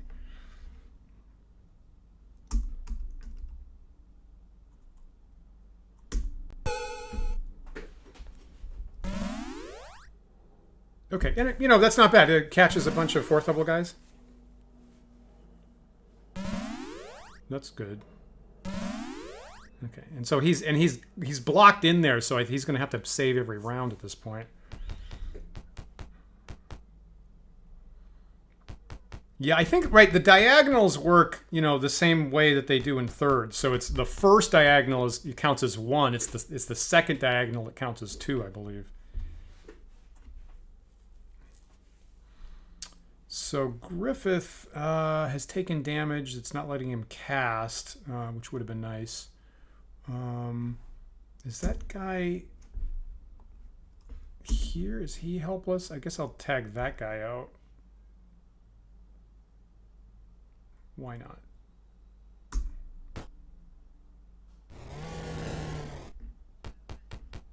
Oh, really? Okay, all right. Man, it's hard to remember all those details, isn't it?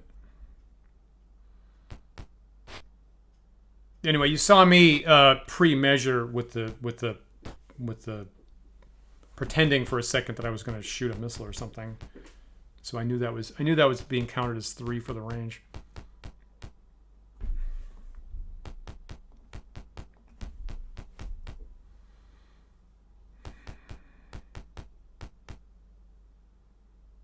Okay, so I want more paralysis on that captain there is what I want. Boy, Cadell is way injured.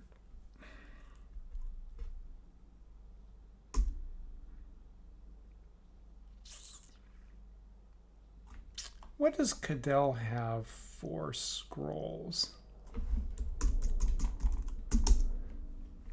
And do I have the scrolls list up to date? Blink Burning Hands, Mirror Image, Detect Invisibility, Reduce Charm Person,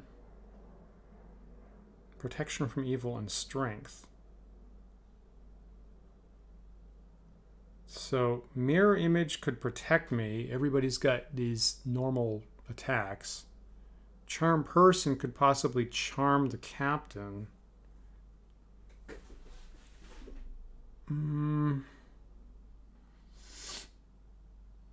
My players have been really liking Mirror Image lately. I've been seeing a lot of Mirror Image get used in my games.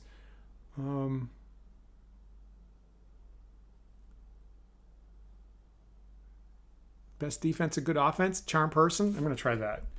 No, I don't. If I charm him and I go down and Cadell goes down, I have no idea what the ruling is. I guess he's just on my team, right? I think how this game works is he's just on my team at that point. So I'm going to put this down, pick, I think, this up. Use this, I think. Charm Person. Try that. Mirror Image is a spell for villains. What about Doctor Strange? What? You're ill, sir.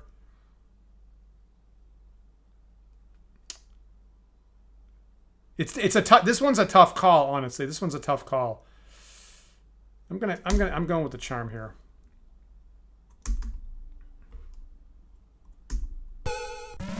Ha! How about you be on my side? How about I have a 110 hit point fighter?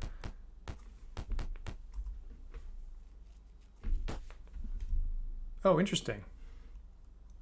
How about you suck up some attacks?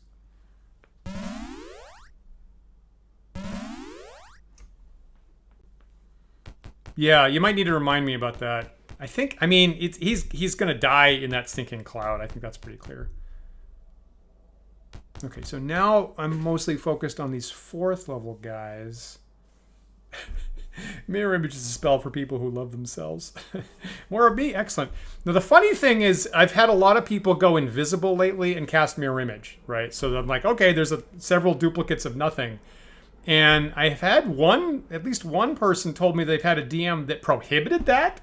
It said, like, if you're invisible, you're not allowed to cast Mirror Image. And I'm like, that's an odd ruling.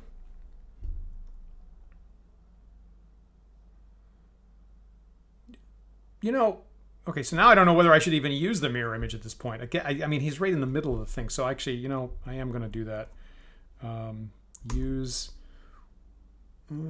Okay, so I have to mark off the Charm Person.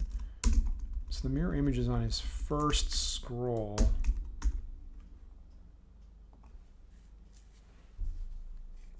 Oh yeah? Okay, well I guess if I burn the mirror image it doesn't matter too much.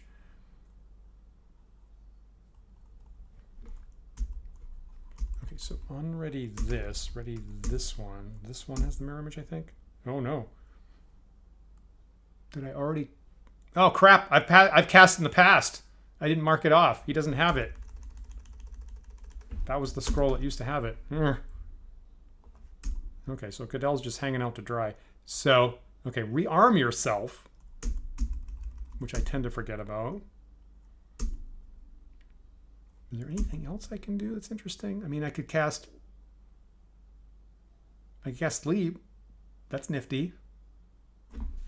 If you have a whole bunch of first level guys and you can cast sleep, I say.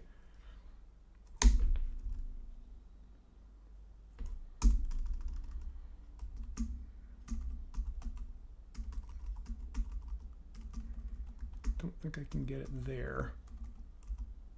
That's a whole lot of first level guys. No, that's a fourth level guy. These are first level guys. If I cast it here, does it... I mean, I assume it would hit the first level guys first, I assume. Fourth. 1, 2, 3, 4, 5, 6. Yeah.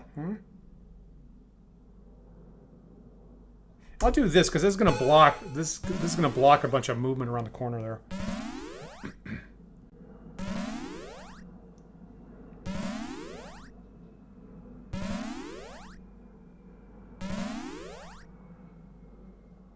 I feel like that's good.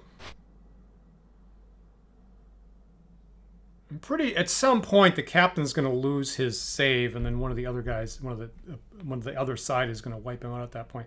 Now, Harton's way down, but spending a turn to heal him is not a good idea. Whole person is a good idea.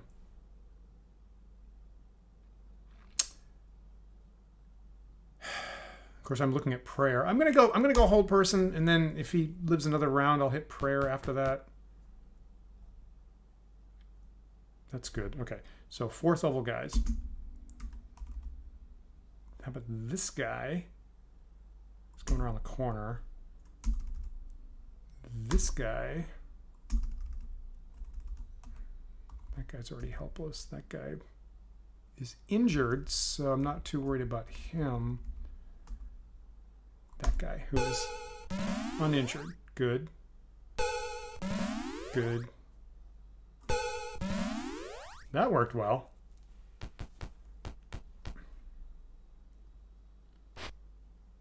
Good.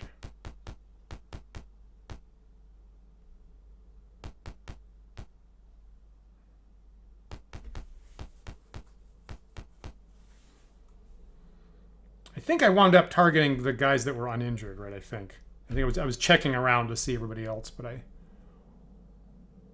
Okay, so if can Griffith cast hold? So Griffith's got hold persons. You know, let me... Okay, is this worthwhile? Injured... Okay, held, injured, pretty robust. Okay, these guys are pretty well down, but nonetheless... These guys are helpless.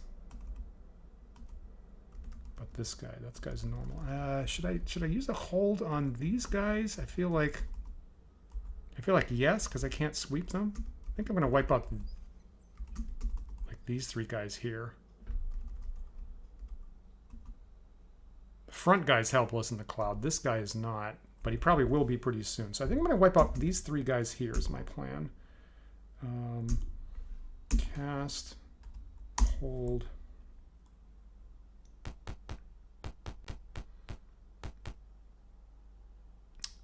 Good point with the duration there. I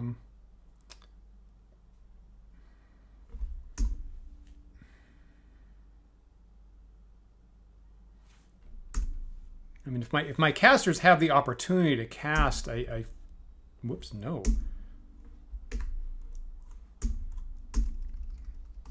I feel like I should take that opportunity. So a sleep spell here would be nifty right now. Like here, wipe these guys out. No, those are fourth. A lot of these are fourth level. These guys are all held. Here. Fourth level. First level here. You know, that's fourth. This is fourth. I get like 7 if I target this guy. I think I'm gonna do that. I think if Maelwyn can do that, I'm gonna do that.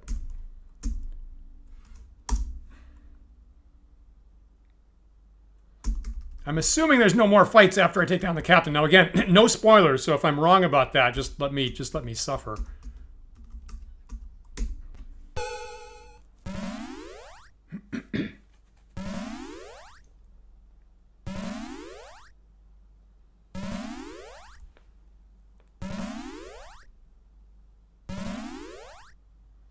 We do these things not because they're fun, but because they're hard. Okay, that's a good deal.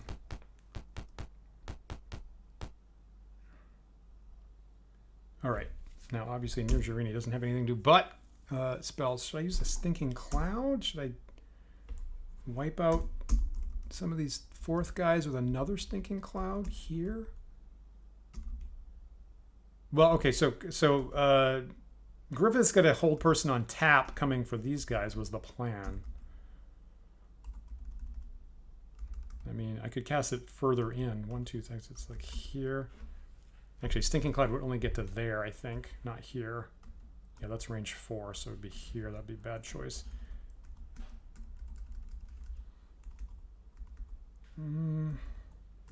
Okay, so Stinking Cloud's kind of off the table. I could sleep these guys. That guy's fourth. That guy's fourth. They're mostly, they'll only get 3. I don't know what to do with her. How about I dart that guy?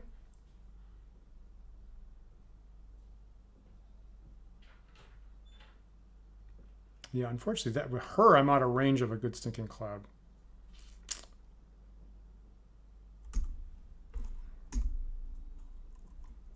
Somewhat unexpectedly, I'm going back to the coral, to the darts. So that goes down, this comes up. I'm not carrying many darts, but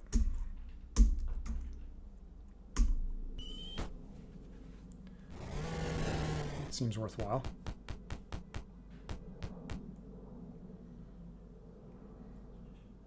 Okay, so here comes this whole person at these series of heroes, of anti-heroes, I guess. Target. Manual and target. Manual and target. Good. Good.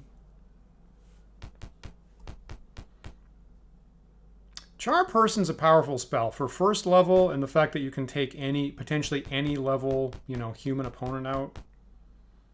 That is a potent spell at any level.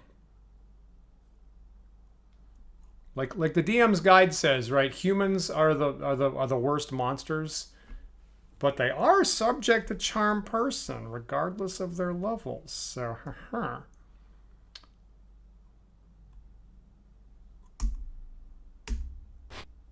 damn it. I guess I should have moved in there and hit a helpless guy.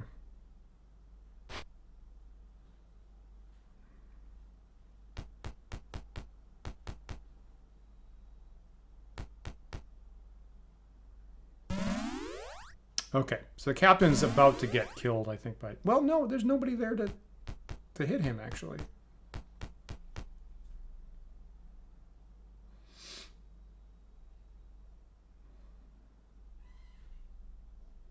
All right, I'm not going to get him back, right? I'm not going to... Well, I'm not... I mean, if Cloud goes away, I guess he could fight more on my side. I'm just going to wipe him out. I'm going to take him out right now, is what I'm going to do. Just to be sure of it. Okay, so right this second, he's counting as an ally, and I'm getting the double check here. I agree with that, Disparel, yeah. Good call.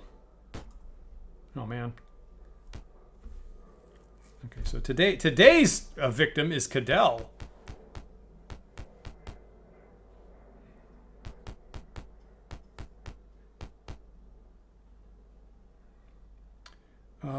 Yeah, I'm going to, let me just see who's helpless up here. That guy's helpless, so I think I'm going to move up and wipe out that guy is my plan. If I get the movement button.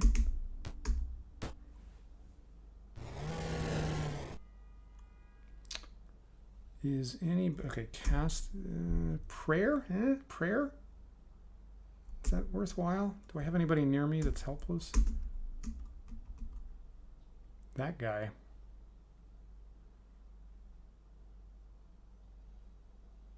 I'm going to cast prayer. That's, you know what? I don't mind that guy blocking people.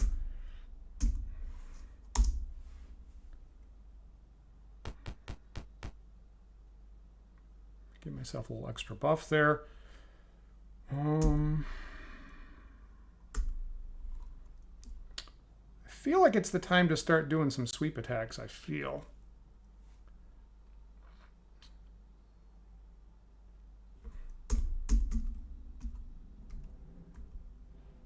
Yeah, I guess I'm going to take this guy out first.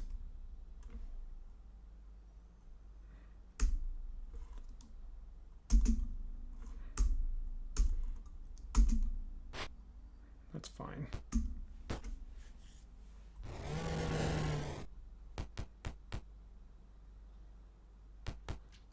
I think moving in meleeing with a sweep attack is roughly equivalent to the sleep spell at this point.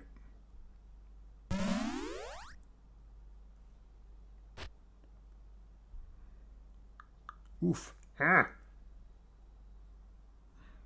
Do I have a potion of healing or something? No, I don't. Okay, so that's dicey enough that moving out of the engagement would be perilous. Hey, Slater, I think I'm out of my fireballs. Unless I start digging into my scrolls, I actually have tossed all 3 fireballs that my party has at this point. This fight used to be much bigger pre-fireball.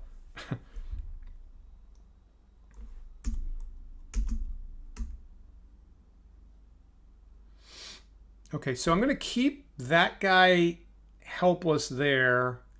Does that make sense? I'm going to keep that guy helpless so that there's nobody's attacking Cadell from that space. Well, okay, I could draw him. I could pull Cadell back. This guy here already attacked Maelwyn. So actually, I think I could actually pull Maelwyn. I could pull Cadell back and not suffer any attacks of opportunity. I think I could do that. Yeah. Then maybe I get some spells off next time. Oh shit, that guy.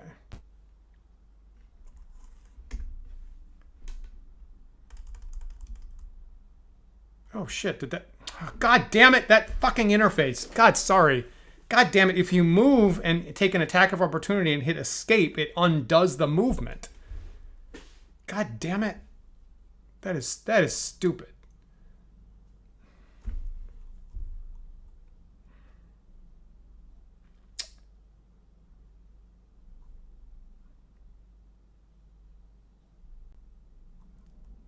What the? Okay, well now I'm just pissed. Now I'm pissed enough that I'm just gonna kill that 4th level guy.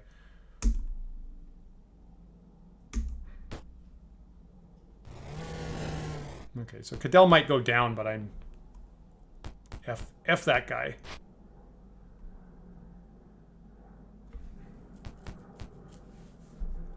God, I hate that. I hate that glitch in the interface. I'm taking quite a bit of damage. Griffith is not in a great position for sweep attacks. I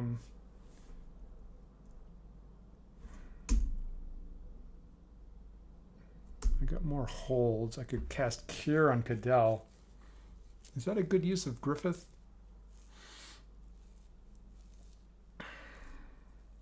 You know, I'm okay. This is, you're probably gonna hate this, but I'm actually curing Cadell here.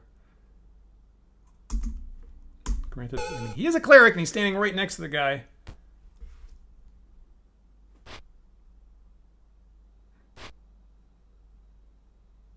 All right, time for some sweep attacks, I say.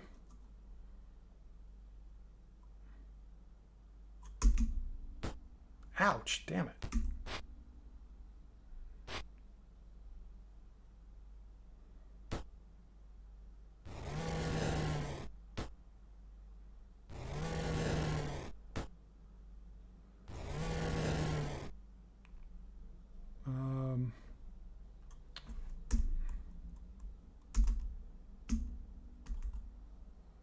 Can't get to him.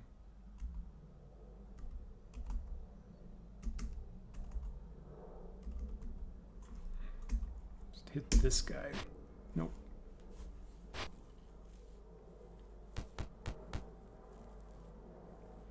Yeah, thanks for that, Simon. I'm trying to make a pocket for my wizards is what I'm trying to do at the moment. But it's countering with like how many, like I'm trying to optimize my sweep attacks on the other side. So it's something I certainly think about a lot.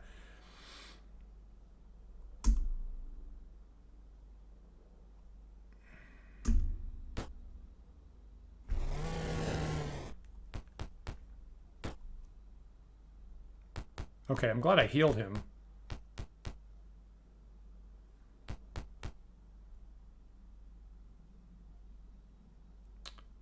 Okay, so I think last round Nirjarini took out the captain.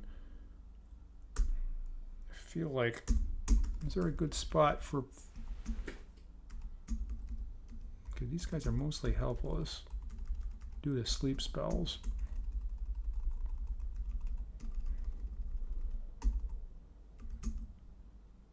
Now, if I tag, actually, if I take a 4th level guy with a sleep spell, could be 1 or 2, I think, depending on how they're counting the hit dice, 1 or 2.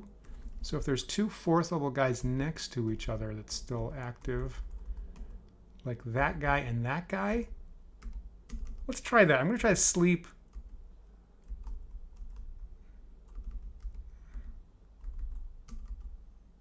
Well, no, if I put it here, it's going to target the 1st level guy first. That's kind of cruddy. It's they're checkerboarded, so there's always a 1st level guy everywhere. Yeah. Is there any 20 hit point 4th level guy left?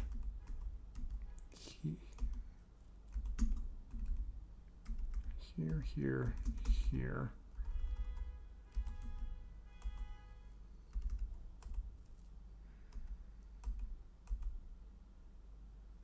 Of course, right. That's not going to work. If they're checkerboarded, that's totally not going to work because it's going to hit the 1 low-level guy and not do anything to the 4th level guy.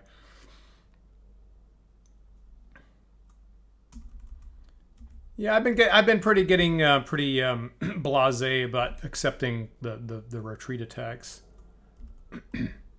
Which admittedly I don't tend to think about too much because I don't do that in my own game. So I'm trying to ignore it.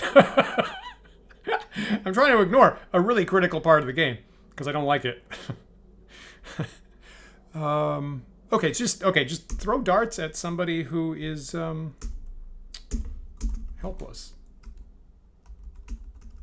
Find someone who's helpless. That guy? How about that guy? Because the stinking cloud's about to go away.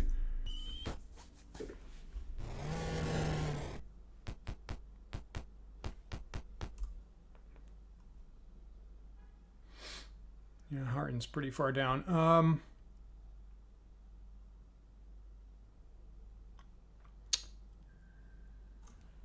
going to cast heal. No, I'm not going to cast heal because I don't have that. I guess I'm just going to bonk a guy. Do I have any interesting magic items?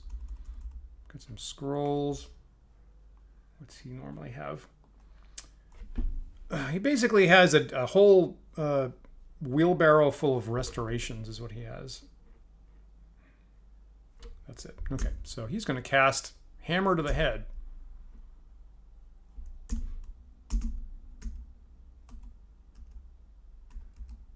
Maybe that guy. Ah, I could have hit the 4th level guy.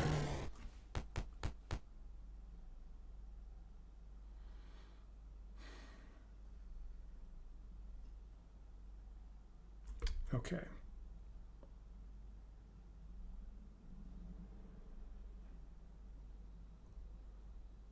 All right, Griffith's gonna try to pile his way into this squad of 4th level dudes over here.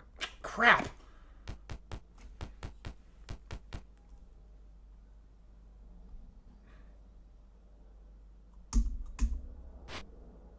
Damn it. Okay, that's what I was trying to do.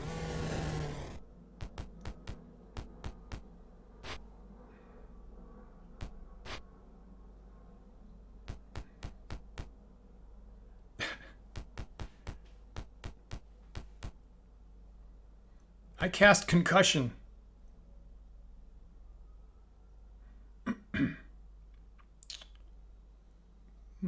Not good placement, so I'm only going to get 2 sweep attacks here. Or none if I attack a 4th level fighter. Duh. Okay, so targeting people who are helpless. Like that guy?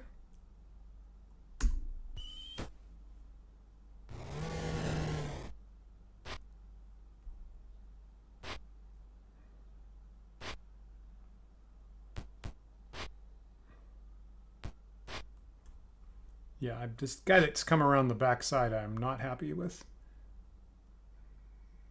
I'm gonna hit that guy. Damn it.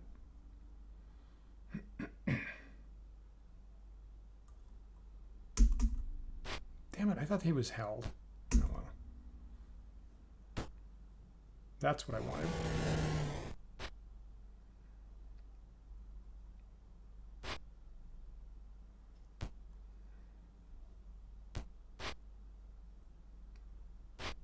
These guys are staying in the fight longer than I would have expected, actually.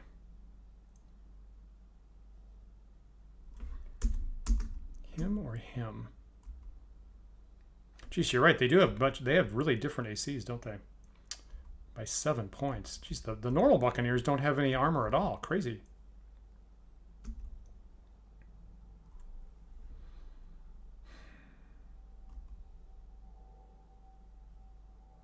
Guess I hit this guy and let Griffith take the 4th level guy. That's my plan.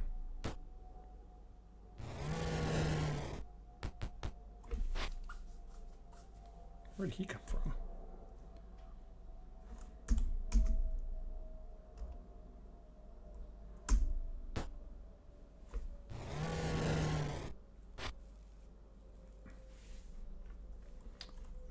Anybody else still helpless? Anybody helpless? Anybody helpless?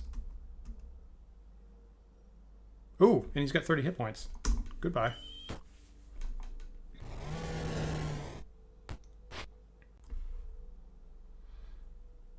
Okay, so... yeah, I want sweep attacks. I don't...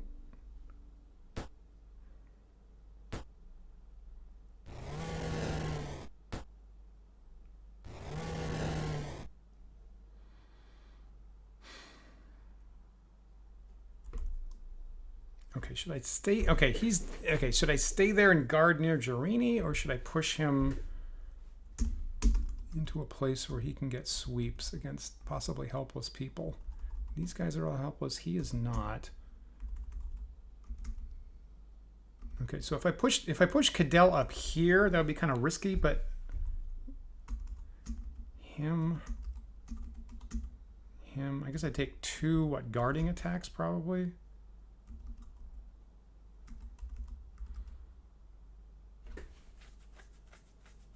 Yeah, near Jerini doesn't need guards.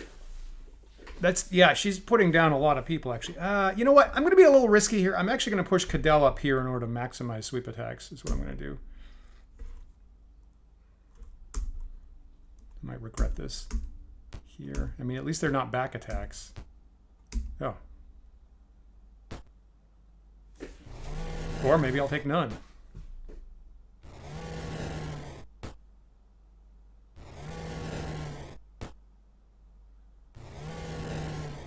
Okay, well that paid off.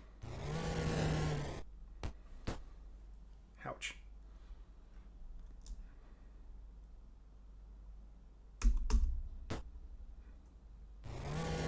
That was exactly the hit points that guy had, right?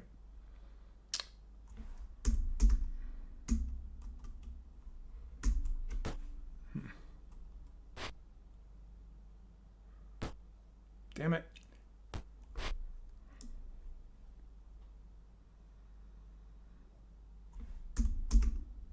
That guy or this guy? That guy or this guy? I guess probably put that guy down, I guess.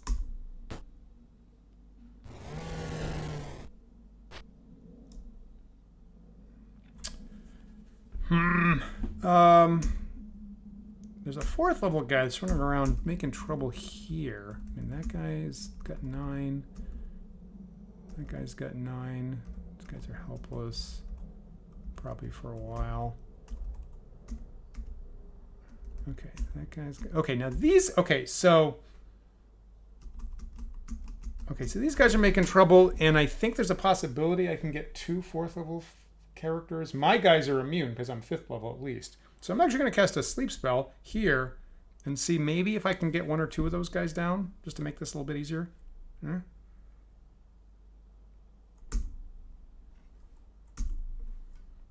No, that's being unnecessarily liberal with the sleep spells.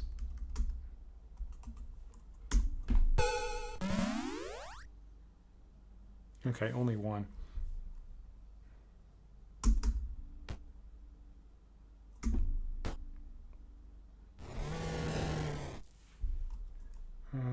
Okay, let's try to get this 4th level guy down. Is that it? No, it was not it.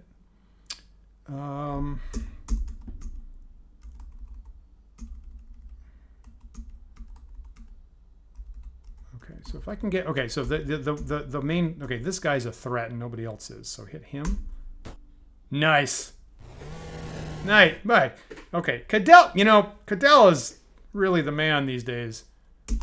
Man, he fought his way back from 1 hit point.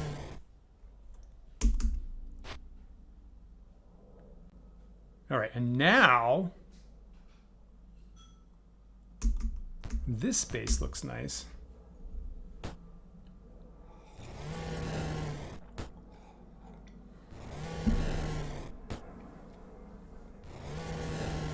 Wow. Once again, this is not the first time. Cadell gets the MVP award tonight. Again. He's rocking it.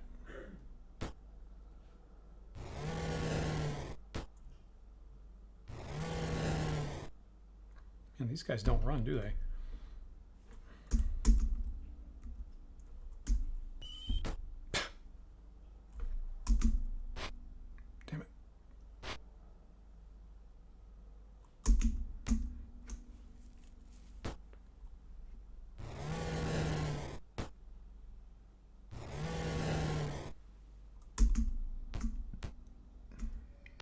Trying to get in a position where I can backstab this guy, maybe.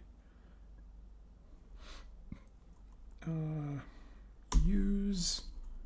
Just gonna save the darts here.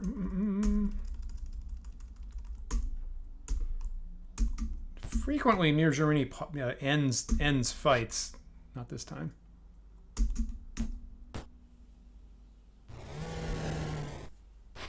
Jeez, that guy is still fighting.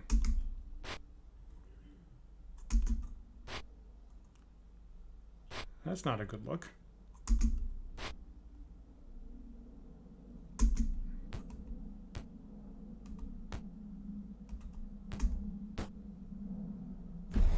Cadell does it.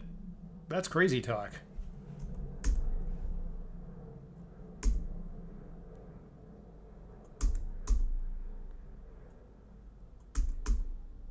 Man, I think that the top tier of characters, I think, is probably near Jorini, Cadell, then maybe Griffith, I think. They do some serious damage. All right. That was a good tough fight. Cadell was down to 1 hit point. I got most of my party down to single digits. That was scary. I don't need any of that.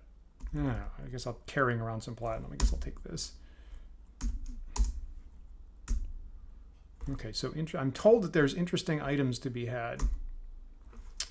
Next. Next. Okay, so I'm broadly guessing that this last stuff, plate mail, longsword, shield, is from the captain, I'm guessing.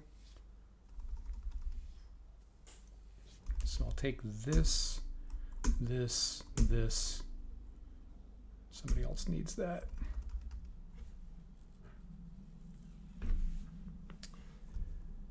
Interesting question, Julian. Are heroes immune to failed morale?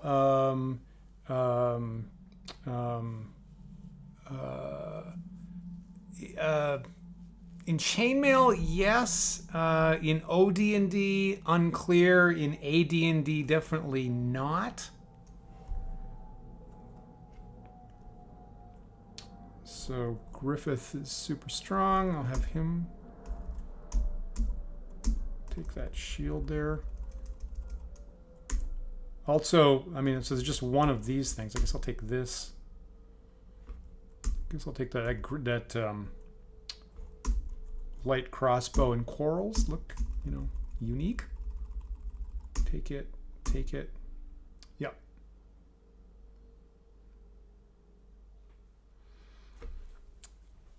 Yeah, I'm pretty sure in AD&D they don't have that special quality. Yeah, really? Can I? So I never know if I can I cast detect magic in this interface when I've got the pool of treasure in front of me or not? I view Cadell and then spells and then I feel like I do normally carry. I could view it, spells.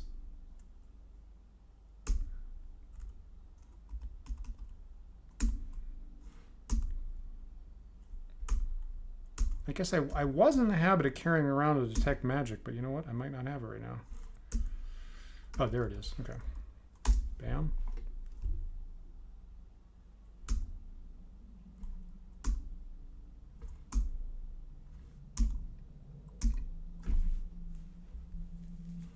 Did I? So that didn't cast it? Is that what I'm hearing? So how do I cast it? Detect on the bottom menu. Oh, and it's not there for other people. Thank you. I never find that. That is a weird. Bam. Thank you. I never find that widget.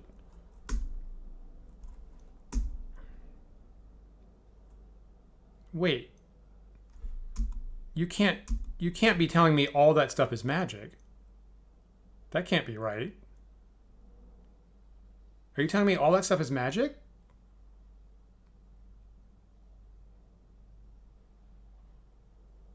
Are you, with the asterisk? Are you kidding me?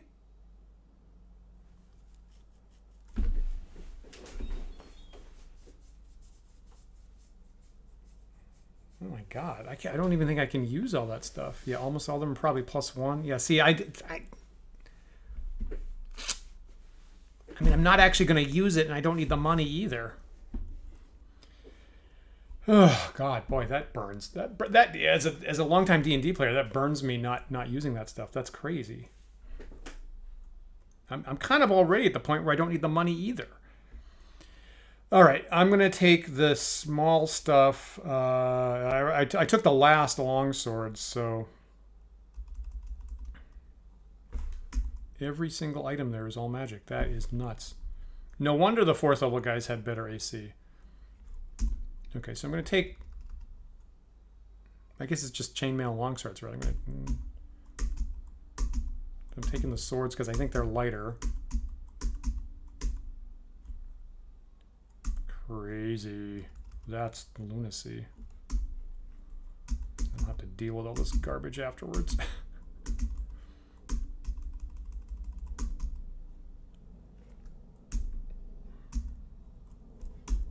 And I'm also going to be slow, which I'm not fond of. Okay, now I'm taking magic chainmail by the buttload.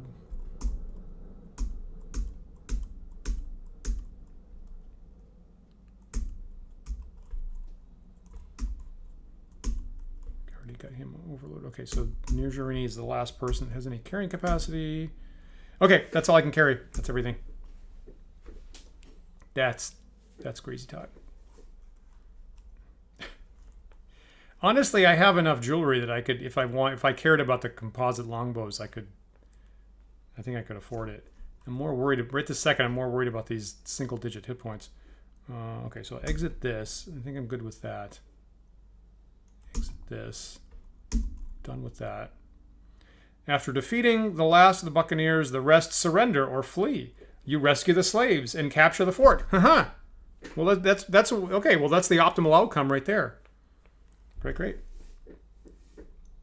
Let me just in case, do I have any cures left? Probably Griffith does.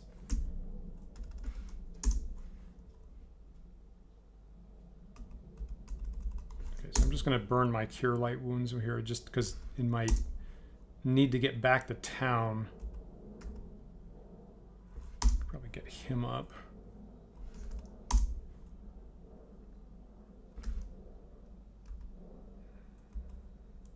Okay, you know what? Just heal the MVP.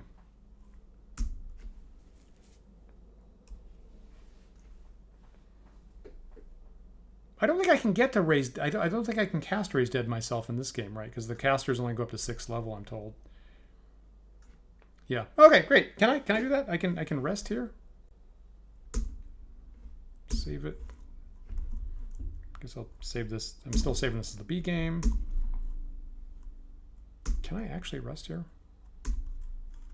1, 2, 3. I guess I get that magic back, right? 2, 3, 4. I'm just getting the heal spells here. Just.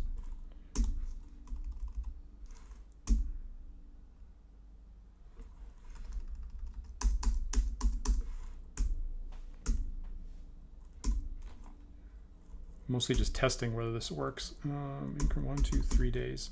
Rest.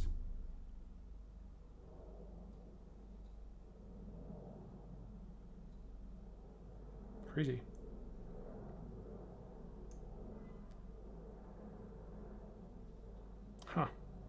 Huh. Awesome. That's great. I love it. How about that? Okay, I'm gonna say this is my A game. Nice. Nice. Awesome. Good job. All right. So that's nice. So I think we're all happy. I think that was the optimal outcome for all of us. So I made a I tried to fight my way to the gate as fast as I could. I got cut off by the captain with the forces, knocked him down, took all of his stuff, rescued all the slaves, liberated the fort, and I think that's what we all wanted ideally. So good job. Thanks for the assistance. On that, I'm gonna kick off for tonight at this successful point before I get into more trouble. So I'll plan to be back in 2 weeks, and it looks like probably I'm going to be going for Stojanau Gate. I guess it's either that or the graveyard at this point. It seems to be my last couple of missions. So probably next time I'm going to try to take out Stojanau Gate. I don't know. You're telling me there's a bunch of nice stuff in the graveyard, but I'm still pretty leery about going in against a whole bunch of undead. So thank you. Yeah, that worked out pretty well. That was dicey. A couple extra shots, and I could have had like 2 player characters go down, and that would have started to get really tough.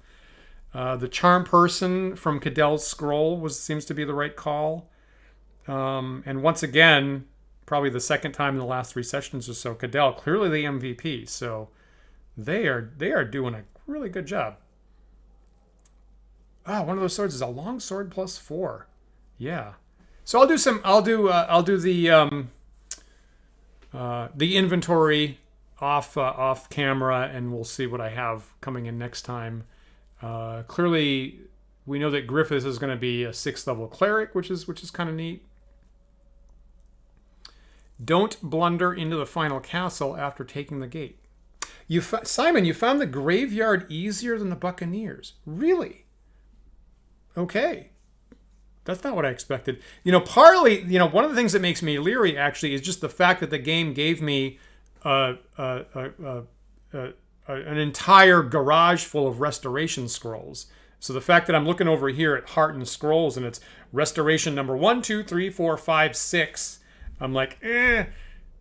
Plus Griffiths also got 4 more. I'm carrying around 10 restoration scrolls.